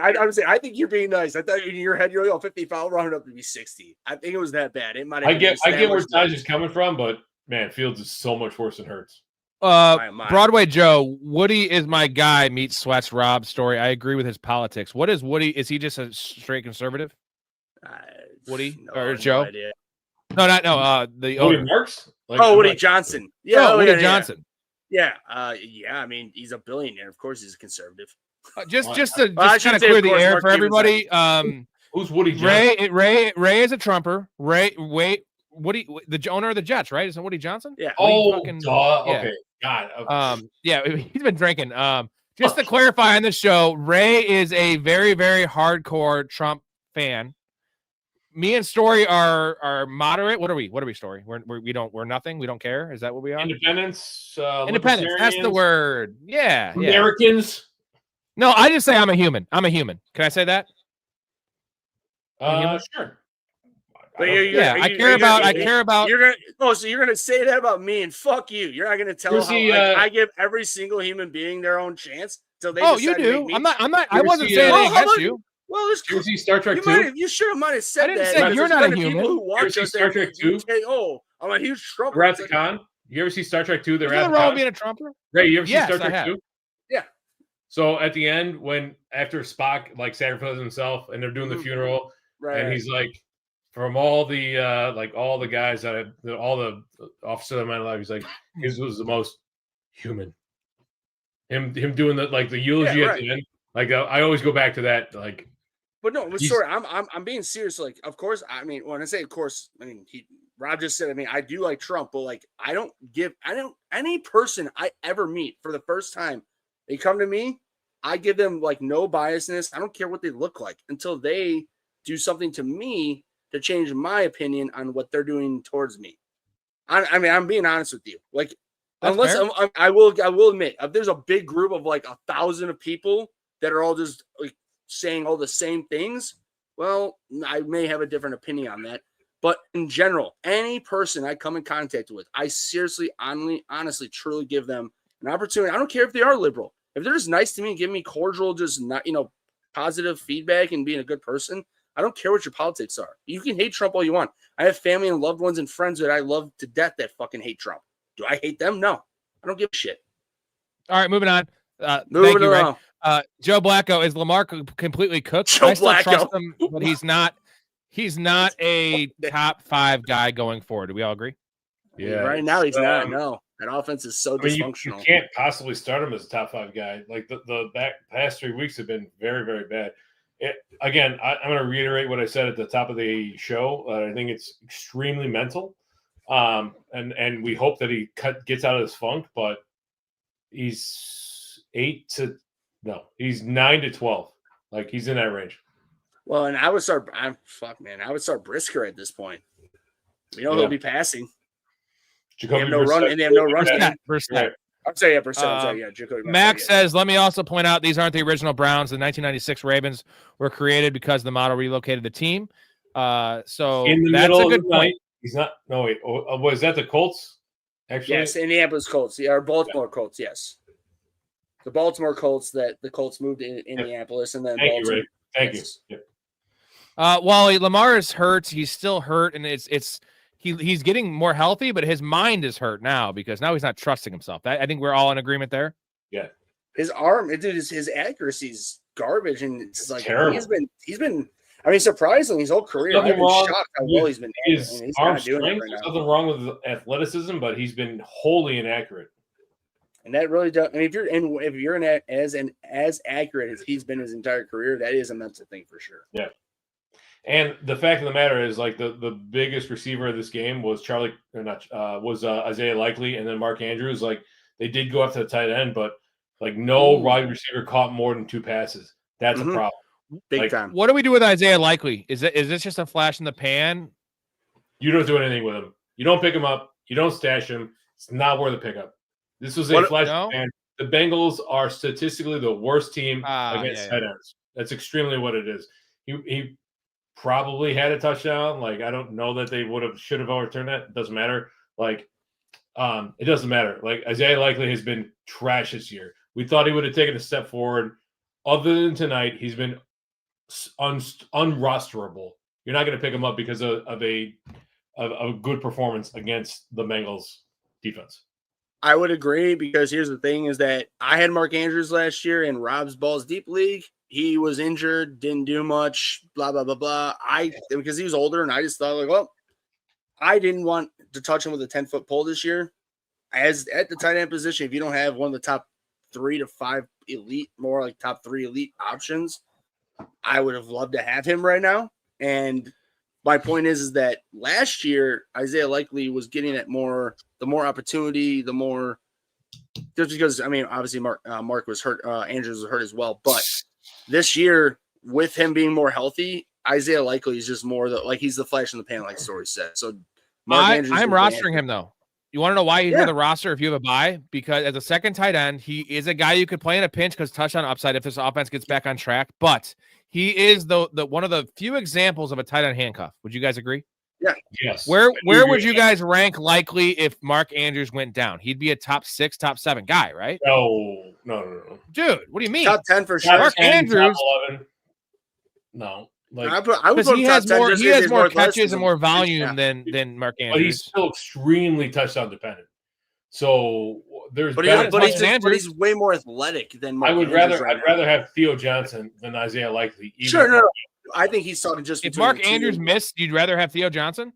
Still. You're on crack cocaine, dude. No way. What has Andrews even done? How is Andrews performing? Like, he's right now, Andrews still has like 6 touchdowns this year, bro. I'll tell you right now. Hold on. And why do we think that Isaiah Likely is going to suddenly pop his head up and be? Because that offense needs pass catchers, and they have nobody. They have the corpse of DeAndre Hopkins. They have limping around Rashad Bateman, and then Zay Flowers, who can't hold on to the fucking ball. Mark Andrews. So Isaiah Likely is the most trusted guy on that team. Wow.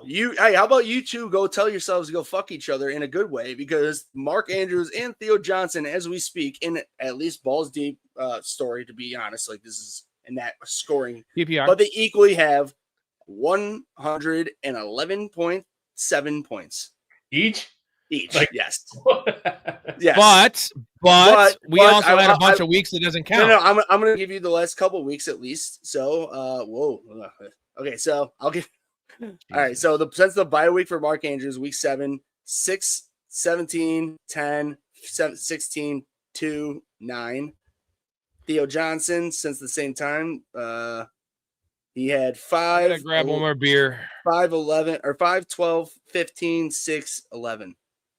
So it's not that much off, honestly. Yeah. Like it's I hate to say it, it's damn near even. What do you remember what week that Andrews, or not Andrews, but Dart got hurt? He missed the last 2 games, so that would have been okay. So we're in week. Okay, so that would have been. We're in week. Okay, so hey, I'll just say, the last 2 games before. Ray's got the same thing here right in hand, waiting for you. Yeah, that's Jason's drink of choice. So I'm going to do another one. We were 1 away from the goal. I don't even care. No, me you too. guys are hooking it up hard tonight. I was real quick though for this question. You heard. I know you heard what I said, but for the last 2 weeks though, when Dart was healthy, Theo Johnson got 12 and 15. I think Storey's way too low on Isaiah Likely. I'm with you. Mark Andrews got hurt, dude. He is a top 6 tight end if there's no Mark Andrews, because they're pillaging each other, right? Like, here's the thing: Mark Andrews takes Likely's touchdowns, and Likely takes Mark Andrews' yards. Now, if there's no Mark Andrews, I almost like Likely more with no Mark Andrews than I do Mark Andrews without Isaiah Likely, if that makes sense. Yeah, 100%. Because Mark Andrews is not capable of having 70 yards receiving. Field. He gets Isaiah Likely can get you that 40-yard catch. Mark Andrews doesn't do that anymore. Jake, you got some fans here, right? Jake and Jason. You know what? Here's the thing, right? As you know, as me, right? I always say this. Man. conservatives think that I'm a liberal, and liberals think I'm a conservative. And he's But I think 100% I right. come off much more of as a conservative because the way I talk, and like I'm for the I'm saying, people. but you Like, know, I am more conservative. But I'm saying, you and I talk, you know, I know this because we've had actual hard, long conversations in private about these things to where we can understand our true understandings of where we sit. To where it's just like, when I read this, it's like, I mean, of course, I'm not, but that I'm not, again, I mean, I do get mad to a point when people think certain things, but it's because they're just being rude and not like don't even have a conversation, at least to agree to disagree. Because I don't care what you think. I'm not going to hate you for it unless it's like, yeah, you're a pedophile and like you want to be able to have these horrible things. Okay. It's like, no, I'm not okay with that. But just normal things. Our one thing we do believe in this channel, like universally, is we need to murder all those motherfuckers. Jerry Sandusky, go burn in hell. Michael Jackson, allegedly. The wood Jerry chipper. Sandusky fact. Karl Malone, wood chipper. Yeah. Your wood chipper comment. That's right. Go to Fargo. And yeah. Edson, this is a good comment. What's up, Edson? New Patreon subscriber, Edson. Shout out to you. Love you, Edson. Late night. We only have a little bit of time left, but is Cedric Tillman cooked in debating on dropping him in Dynasty? No. We love Cedric Tillman on this channel. Oh, in a Dynasty. Well, especially in a Dynasty. I mean, that's yeah. Like in a Dynasty. Well, I mean, or keep. Well, here's the options: Malik Davis, Parker Washington, or Mechie. Malik Davis. Get rid of Malik Davis. Yeah, exactly. Honestly, I don't even know who the hell. I've heard the name. I don't know what team he's. I don't know who the hell he is. Here's a tough one. Here's a good one: Cedric Tillman or Parker Washington in Dynasty. I want Cedric Tillman because he has a less crowded room. Jerry Jeudy's gone after this year. He's terrible. You have Njoku's gone, so you only have Fannin and you have Cedric Tillman, and you have Judkins who doesn't catch back. Yeah, I get it. It's close, but I would rather have Parker Washington in Dynasty. He's shown flashes, as has Cedric Tillman, but he hasn't shown any this year. Showed him last year. That whole quarterback room is extremely nebulous. Brian Thomas Jr. kind of feels like he doesn't want to be in Nashville anymore. Like, kinda. I feel like he's just full blown. Like, I'm out, bro. Like, fuck you guys. I'm done, and I'm done. Like, Ray, let's do a chug here. We're one short, but I don't even care if we get it. I'm doing it anyway, and I might do one more. I'm pretty fucking toasty. Max, question from Max for Story. Ravens need to take a page out of Cleveland's book and get the both tight ends involved. Story, I'm waving at you. Running down, pinky out. Nice, pinky out. Story, I think we both agree the biggest problem right now with the Ravens is the Derrick Henry situation, not running the ball. Run the ball. It's Monken. Like, that's the biggest problem in that entire organization. Monken? Are you kidding me? He's the problem? Todd Monken? Yes. Todd Monken's been the problem for the past 3 years. God damn it. I mean, I'm joking when I say that. The first year was good. The first year was good because they literally fused the run first style with the new pass. They had Lamar actually passing the ball. That was good. The first year was good, and then it was all right last year. Now this year it's dog shit. It's dog shit. It feels like they get into a specific game plan, and that's how they're going to run the entire game. And they get away from what works because they're very set on that. Monken, Ray, you missed it earlier, but I was talking about like the creativity isn't there, the motion isn't there. Like what defined this Ravens offense 3 years ago? It was extreme motion. It was getting guys in space, moving the tight end across the formation. It's counter plays, it's things that put the defense on their heels. They're not doing any of that this year. They're not doing literally any of that. And you add in Lamar Jackson coming off an injury, being indecisive. It all is compounding into a very bad offensive situation. And then real quick, how about who's worse, Arthur Smith or who we're talking about? Oh, Arthur Smith. I jinx you both over the cook. If you say anything, you're jinxed. All right.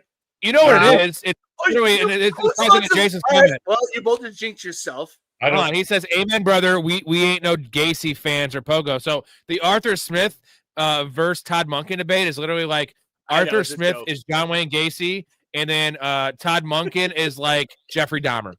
Now the body count's way less with Jeffrey Dahmer, and once he's eating them, they're already dead. You know what I'm saying? It's again, I go back to Sonny, where Frank's like, you can do whatever you want with me after I'm dead. Eat me, fuck me. I don't give a fuck. You're dead. You're dead. That's all I'm saying. John Wayne Gacy's worse. John Wayne Gacy's worse, and Arthur Smith is worse. We all agree? I just can't believe that Arthur Smith It's a fucking crazy comparison, but Yeah. Okay. he's just been on so many franchises that he's just ruined. Yes. What was He's the terrible. He's terrible. You're right. What was the one good year that he got his name recognized? I can't remember. It was like about 6-7 years ago. it was with Atlanta. Was it Atlanta? Yeah, so it was here in Atlanta. As a coordinator, or was he head coach? He was head coach, right? He was a coach. Yeah, He was the head coach. Yeah, that's what it was. And who? Oh, Matt Ryan. Do you know Matt who, Ryan? who they, Was it? do you know who they could have had? The pick after? They could have had Jamar Chase instead of drafting Kyle Pitts. That's fucking funny. You know what? Hey, real quick. We're gonna get to Jake's super chat, but do you guys remember, like, you know how we talk about the echo chamber and how we just can't listen to it because it's the worst, and it's getting worse now? But do you remember the report that came out like week 1 of the preseason, how they were saying Jamar Chase is struggling to adjust to the new football, and there's he was struggling to see the football because there's no lines on it. Do you remember this? And his draft stock, he couldn't grasp the football because it was narrower than the one that he played with in college. Do you remember his draft stock? No, I believe that year, because the thing with Jamar Chase is he didn't play that year before, right? He sat out his junior year of college, I believe it was, and like people were a little bit trepidatious about that. But it was he sat out that year because of COVID. Yeah, but no, there was a year he didn't play. Yeah, whatever it was, I think he knew he couldn't get drafted because he was only his second year. It was 2020. It's because of COVID. So that whole report you're talking about, he was, I believe, like a 5th round pick before that report came out, and then that report dropped him a full round, brother. Full round. Who was the guy that there was reports about him? Laremy Tunsil? No. The guy, he had asthma, and they were talking about like he couldn't. Oh, remember that? You remember what we're talking about? Yeah, hold on. All right, we gotta get to the super chats here real quick. No, Jason, Jason says his pops founded FedEx Store. You told me about this. Arthur Smith is like a fucking billionaire. Like his family, he's a billionaire. He's a coach. Family, his I don't know if I think it's his dad. He just said his dad founded FedEx. His pops founded FedEx. FedEx, yeah. All right, I gotta take a pee. Traylon Burks. Thank you. Yeah. Gross. That was the 1-to-1 replacement. That's what AJ Brown was traded for Traylon Burks. He reminded That's all me, they got for him. When I say this, I know I'm going to sound like a complete idiot. He just really, when I say this, I was hoping to God he would have been a Braylon Edwards 2.0. Ooh, oops. That's not a good thing. Throwback name. Holy shit. Yeah. All right, I got to take a pee. Answer this one for me, you guys. Couple of years. Jake, thank you. I'm very happy we have Jake in the channel. He's asking some really good questions. Jake, he also seems like a fun dude. So just for a laugh, tell me what the Jets are doing wrong. So I can take a shit now. I was going to take a pee. I can take a shit, a shower, and a shave. Can we each just take one, just like a 1 by 1, and just tell like our number one feeling of why? I mean, we already said the owner. He's the number one reason. Owner for any team being bad is the number one reason. Sorry, what's your next what's your next reason? Shitty head coaching hires? I mean, multiple midseason trades that didn't work out, like the inability to scout talent properly, giving up picks for no reason whatsoever, head coach hires, GM hires. Like, how much time you got in any individual situation? Like, I mean, again, like I would say everything you just said would be the same for the Chicago Bears, except the 85 year, a little bit in the mid 90s, a little bit in the, from like 2001 to 2008, 9. Well, Ray, hold on a second. All right. We're a little bit like anguished as Bears fans, but dude, we've been really competitive in our lifetime. We had the Rex Grossman era, we had the Kyle Orton era. Yeah, I just said how many years did we were I just double doink away from an NFC Championship game with Mitch Trubisky. Like the Jets have had, they had the butt fumble. They had the butt fumble. We were one Jay Cutler and Chris Conti blown coverage to Randall Cobb to the Super Bowl. And whether or not we would have won, it's a completely different story. But now the Jets had a nice run there, that 3-year run with Mark Sanchez, who, by the way, is in jail or something. Ryan, you mean? What the fuck? Rex Ryan, yeah, Rex Ryan, foot fetish, right? Foot fetish. Respect on that. But like, you have the butt fumble, which was funny, but that was also a great team, and you had the Bart Scott. Can't wait. So like you had a 3-year stretch. We had 2 or 3 stretches that good, and they've had one stretch, and it was Mark Sanchez. You know that was the biggest fraud of a team I know. ever. Technically, right? Fraud of a team. Both of your timelines of your life, like I said, you had the Eric Kramer mid '90s. You had then that from the they had the 2000, 2001, 2002. Those 2 years were great, and then Lovey came around 04, and then 05 to 2010 was great. And then that first year, Trestman, we had the third scoring offense, even though we're 8-8, was fun. And then we had Nagy, and that was it. Until now, thank God, Ben Johnson. Hey, Storey, real quick, since he's out of the way, what are your honest opinions with Ben Johnson right at this moment? I'm not impressed yet. Like, the dude is very capable of scheming up the first series, maybe two, and then it's Caleb Williams. Everything after that, like, I don't see any all the stuff that we saw in Detroit. It feels like that was all Dan Campbell. Like, there's nothing. The Bears. You're being serious, right? I'm dead serious. Like, right. Dude, no. Here, Ray, real quick. You got to know better. Do not ask your opinion on a coach to Story. It's just, it's like asking your opinion on a female figure to a BBW lover. They're gonna be like, yeah, she's hot. She's fucking fucking 350 pounds. I got a better question. Give me your opinion on Angel Reese. The WNBA player. She's terrible. Hold on, I have a good pun here. I have a good one. Hold on. You know what it is? Story. Have you guys seen Shallow Hal, right? No. Oh God! So the premise of Shallow Hal is he gets hypnotized in an elevator to have to see girls' real personalities, and like fat girls look skinny if they're like really good people, and typically fat girls are very good people because they have to have a good personality. They can be funny. They can be caring. Story is a reverse of Shallow Hal, to where like coaches, every coach is just a fat chick. Like that's Story's like coaching gig. So you can't ask his opinion on coaches. Story, I love you to death. You're the most harsh. And you're not like that in real life. You're actually pretty. You have a pretty grounded personality. He's very, dude, you hate coaches more than I've ever heard in my life. Like no coach is ever good enough. Like if coaches were girls, you would never even been laid because no one would be good enough. No. There's something wrong with her. You're literally like Jason Alexander in that movie. Her pinky toe's too long. Ew. The chick's a 10 offering you to go to see a private show. What was it? A private Beatles show? What was the show? It was like some like once in a lifetime concert. He's like, I'm not going with her. Her pinky toe's too long. Like, dude, just have her wear socks when you bang. Because I bang chicks that wear socks. I'm not a fan of it, but it's not the worst thing in the world. No, sorry. I'm just the Story, you hate that, don't you? Girls wear socks. I'm just laughing because the fact is, we're gonna be in there for a minute and a half. Well, you can take your socks off. Just give me one thing to say. Is the one thing that every single, when I said, I shouldn't say every single, of course, when people heard Ben Johnson got hired by the Bears, of course, there was a huge faction of Bears fans that were like, we will, but of course there were many Bears fans. I'm saying I'm telling you, Story. I listen to Sports Talk Radio daily as religiously. Honestly, I just like to hear what the base of our fans feel like of what's going on. Especially how we've all been hurt for so long. We're doing well right now. It's like, Bears fans are idiots, though. No, of course, no. Answer the. Sorry. Oh yeah. I'm sorry. I thought it was a new. Let's move on. We did the whole Bears thing real quick. I got to say one thing to you, Jake. That I will say this: the moves you made, getting 2 firsts and Adonai Mitchell for Sauce Gardner, awesome move. So like you guys are in the right direction now. Now the problem is your owner's a clown, and Aaron Glenn's just terrible. He is just awful. The Quinn Williams trade was a disaster for them. I don't mind it. They got what did they get? Did they get be a disaster? Did they get 2 firsts? No, they got 2 seconds, right?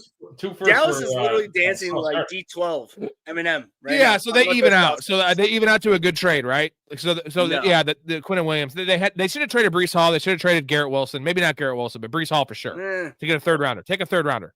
They're too far away. They should have drafted traded Garrett Wilson too.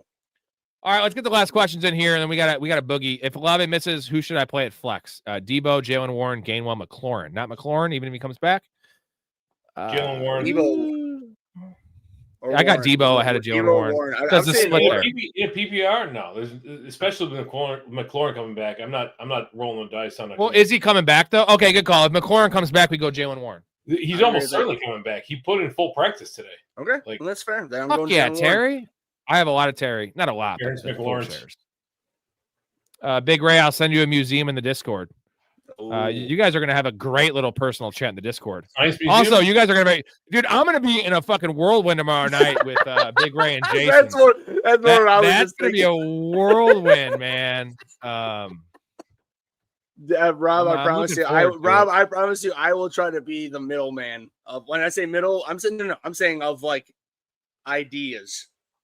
Ray Sandwich. We're gonna do just fine. It's a Friday I night know. show too, and this is the Halloween show. All All right. calls welcome. as they Crazy to say. say. I think I'd rather have Dart over Lamar rest of the season. Are we gonna go that far for Mike? No, I don't think so. not even close. One guy's won two like, MVPs. I still like. I cannot abandon Lamar, but I think it's closer than you guys are thinking. Like, think about it. Like, Dart's going to run. Like, Dart is going to run. Lamar barely runs anymore. 27 yards today in a game when they were trailing for the vast majority of it. Like, I have to win my bet. Yes. Big you're Ray, right. you said you were gonna tell. I wish you would have started 3-0 today. God damn it. $50 on all those, you'd be up $135. Dude, gun to my head, I think I would take Dart over Lamar the rest of the season. Like, I'm not doing it. I can't do it. Sir. He's going to do the gun to your head. JT with a bounce back going up against Houston at home. Yeah, bounce back, but I'd temper your expectations, right? He'll score a touchdown. He'll score a touchdown. But Houston has a good team, and CJ Stroud's coming back this week, or defense, I should say. And, well, they do have a good team. Wait, is Stroud coming back this week? Is that for sure? No, it seems like 75%, I'd say. Just give me 1 second because I have him in balls deep here. So he's questionable, but what's the report say? Another full practice. Back-to-back full practice has Stroud trending towards return to action Sunday. Okay. All right. I have a question for you, Storey, real quick about Chris Olave because it's actually for me. You know how me too. It's always like, I I have a question for you, but it's for a friend. If I have a giant like lump on my cock, what does that mean? I've got a third ball. What does that mean? So if Chris Olave is like, they shut him down. I know it's a back spasms, all that shit, but like this team has nothing to play for. And they want the first pick. So is Vele the guy they traded for? Now Vele was what, a 25-year-old rookie. Yeah. He's all they have there. They traded Brandon Cooks. That's all besides Juwan Johnson and now Kamara's out. Like, is Vele like a must pickup? No, absolutely not. We talked about these Tennessee wide receivers in the past. We talked about tonight. You really want to trust Devon Vele with your fantasy potential hopes on the line? If you're effing around, you don't have a buy locked in, you can't get a buy, or you already got buy locked in, sure, fine. Throw Devon Vele on your roster, see what happens. That's what I'm talking about. Yeah. My Olave teams all have buys, Story, because Olave was the 7th round pick. That's fucking wide receiver 8. See what happens. You're right there where back spasms can be a problem, like long term. Like they could persist. I've seen guys play through back spasms. I understand that is a thing that could linger.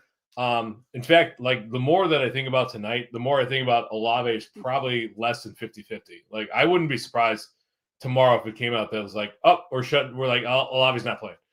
But I'm not starting Devon Vele anywhere. And the only reason I would ever even roster him is if it, like I said, you've got the buy locked up, or you can't get a buy. Otherwise, there's other guys that you can roster.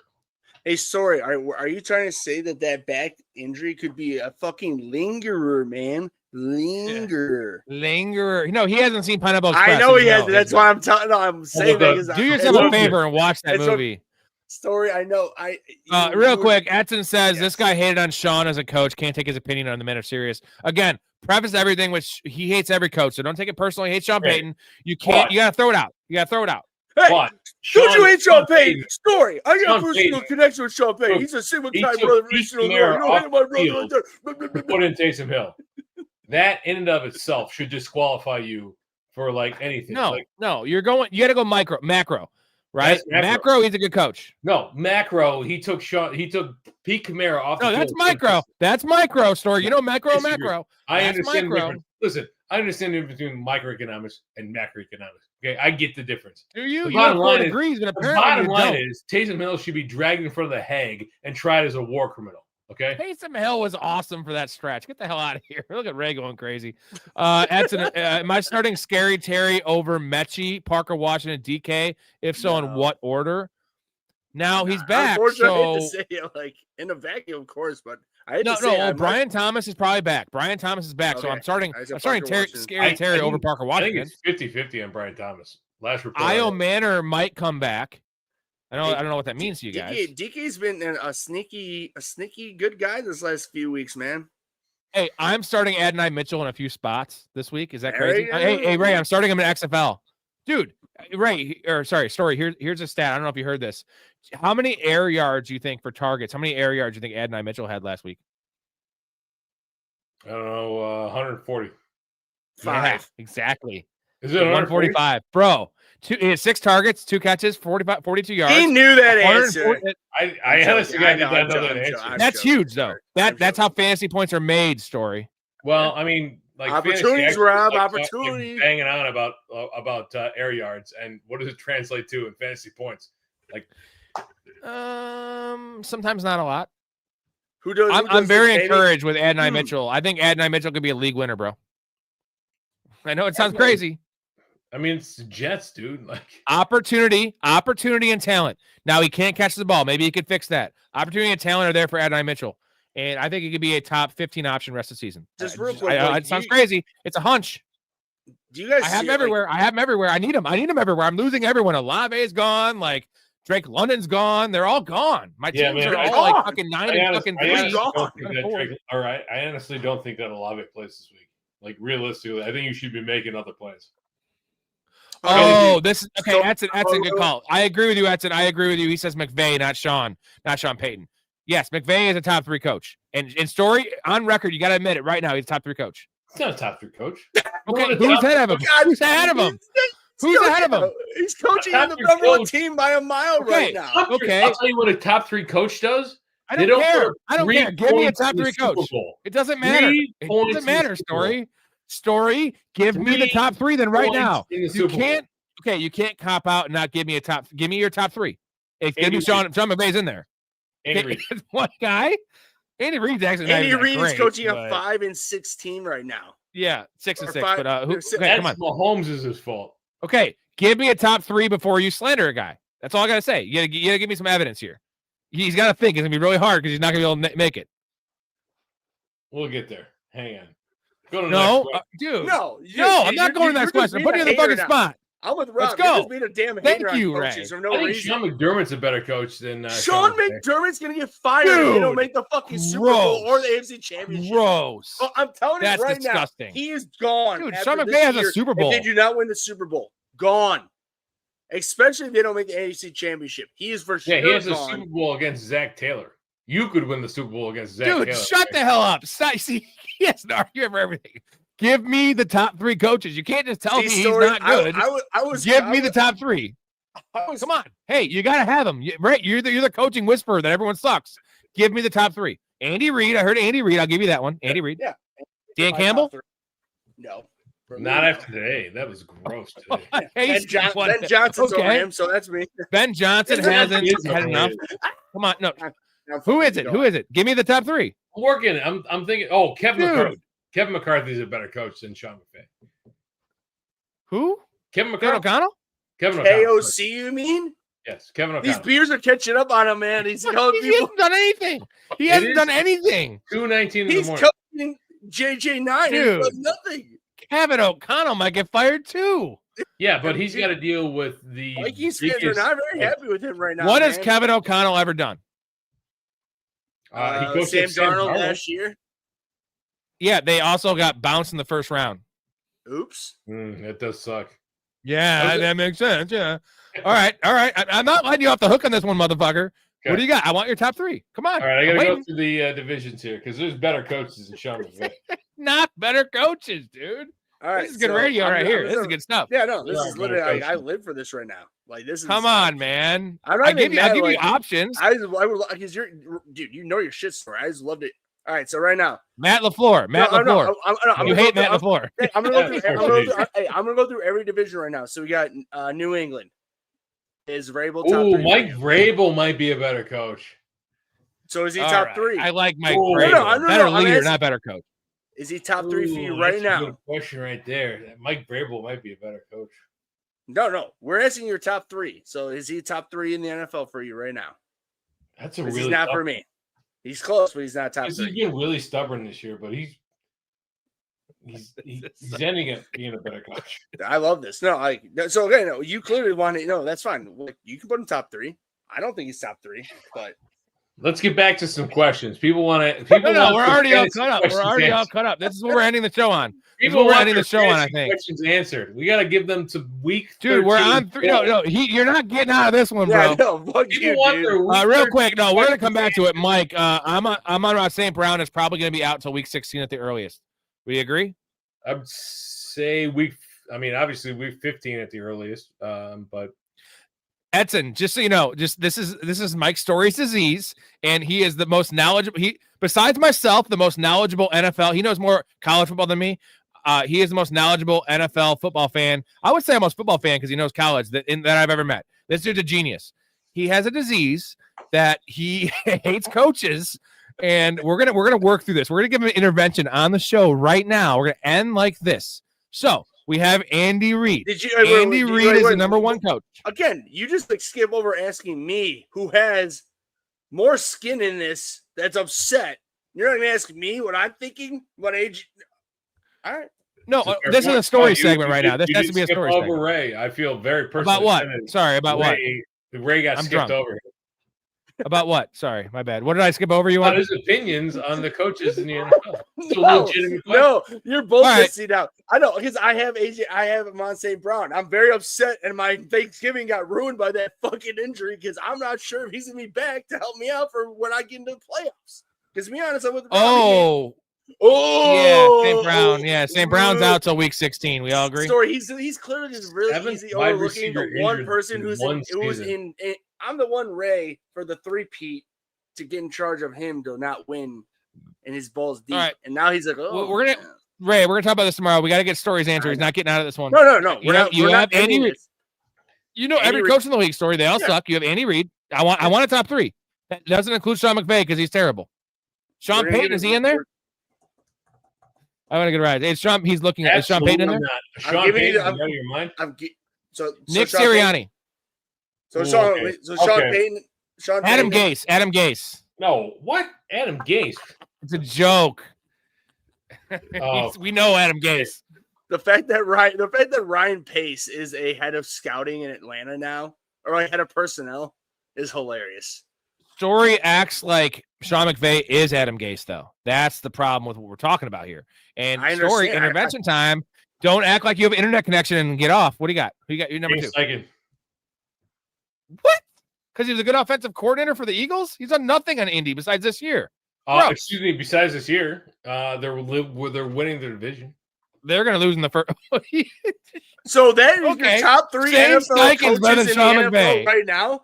I would take Mike Tomlin over him. And Mike Tomlin's been dumping the fucking bag. I love Mike Tomlin. He's bad now, but I'd take Mike Tomlin. Mike Tomlin. Come on. You know what? Mike Tomlin's never had a losing season in 17 season Story. I don't give a shit how mediocre they've been overall during that run. No losing seasons. What you're talking about with Indy and that coach, dude. Anarchy. There is no handcuff for Amon-Ra St. Brown because Jamison Williams is already owned. And if you think Tesla is the guy, Sean McVay, Andy, you cannot count on Isaac Tesla. Okay, hold on. Story. No, I can make that comment. You can't get off topic. You're going Shane Steichen number 2 and in the NFL? Shanahan, who is the worst clock management in the history of the NFL. Who lost 28-3. Clock management too. Kyle Shanahan lost the game 28-3. They're all bad. They're all bad at clock management. Dude, Sean McVay. Okay, I'll give you Kyle Shanahan. Kyle Shanahan too. I'm going to give you Kyle Shanahan too. Ben Johnson, you liar. Don't tell me that you played Madden as a kid because you did not. I guarantee you did not play. First you did not sit down and try to rebuild. You didn't rebuild a franchise in Madden, you liar, Ben Johnson. Don't lie to me. Hey, don't you lie to me. Story, all I'm going to say is about Ben Johnson himself is that all I will say about that man. I won't stand for Ben Johnson lying to me. I will die on this. All right, we're going to give him Kyle Shanahan. Kyle Shanahan's 2. Number one, Andy Reid. Number 2, Kyle Shanahan. Who's number 3? You cannot tell me Shane Steichen, dude. That doesn't count. Shane Steichen. We're going to fucking nix that. He's not Not trash, but he's no, not. But for top 3, that's a trash answer, I should say. Sorry. Not a bad. Okay, we got 2. I'm waiting for a third story. Dan Campbell could be on there, but he hasn't won a Super Bowl, and Super Bowls do matter. I would be all right. Campbell's a friggin' idiot. Mike McCarthy? Mike McCarthy, John Harbaugh, Jim Harbaugh. Yeah, Harbaughs. The Harbaughs. None of the Harbaughs are worth their weight in anything. Who are we talking about then? We're going through every coach. They're all sucking Story's mind. You can't even give us the top 3. So therefore, everything you ever say about coaches is illegitimate, Story. It doesn't count. Are we really trying to get old school to have Tom Landry? You have Tom Landry's around anymore, Story. I don't know what to tell you. Hey, all right, the Harbaugh's in there for you. Who is the third name? Pete Carroll?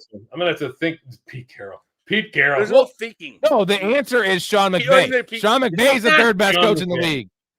Yes, it is. If you can't tell me, you've had 10 minutes. Sean McVay's entire actual prominence is because of Matthew Stafford. No, he actually went to a Super Bowl with Jared Goff.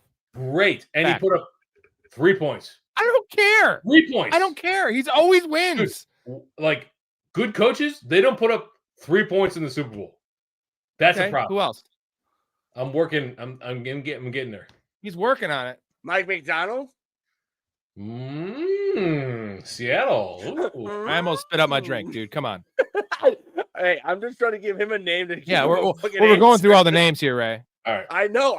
We will reconvene on this. I'm going to do some There's research. no reconvening, damn it. We need that ECC. We'll go by them one by one. We need that Spartan education answer right now. I have a college fantasy football championship that I have to prepare for, starting at 11 a.m. tomorrow morning. Sorry, no. Now, all right, we're going to let you off the hook. Your answer will be invalid, and no matter what you come back for now, Story, can you at least agree that until you have an answer, Sean McVay's number 3? No, I won't agree to that. Oh, God. What a great show, guys. You guys are awesome. This was great. Tomorrow night, Jason is going to be on the show. Super fan edition. Everybody thought that when I hopped on tomorrow night? Next level, dude, tomorrow night. Oh, my Lord. Oh, my Lordy Lord. We had a fired up, tipsy to drunk Story, which was awesome. Sorry, you're awesome. The coach thing, hey, it's a good bit. It's a good bit. I can't wait to do a whole show on this. No, honestly, this is perfect. It's I hop on in the an hour at the very end. Really, we hope 30 minutes, and all of a sudden it turns into a long time. I say, we're at 3:30. Hey, can you guys believe I've done a solo show that is 4 hours and 10 minutes long myself? I did that. Yeah, I can talk to myself for 4 hours and 5 hours straight. I don't, nobody else physically talking to you. You're just answering questions. It's crazy. We're at 3:27 right now, which is, and you've been on the whole time. This is your longest show Story. So congratulations. Yeah, by far. Heavy thanks, rain, boys, into the crowd. All right. My internet might be going out, so I got to end this. Guys, love you, everyone. Thank you in the chat. Thank you. Next year, we need to have a host raise giving where I'll cook. Oh, I love it. I love that idea. A raise giving.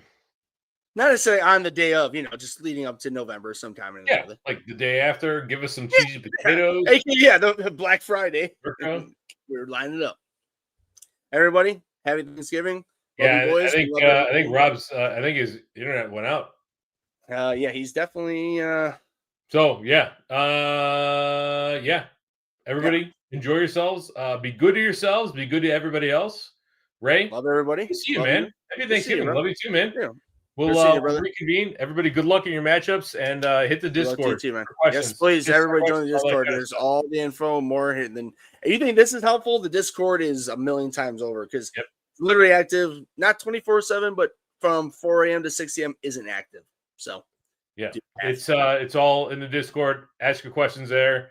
Ray's in there. Rob's in there. I'm in there. Kappa's in there. So we're all in there. All right. Love you, man. Love you. Have a good weekend. Later.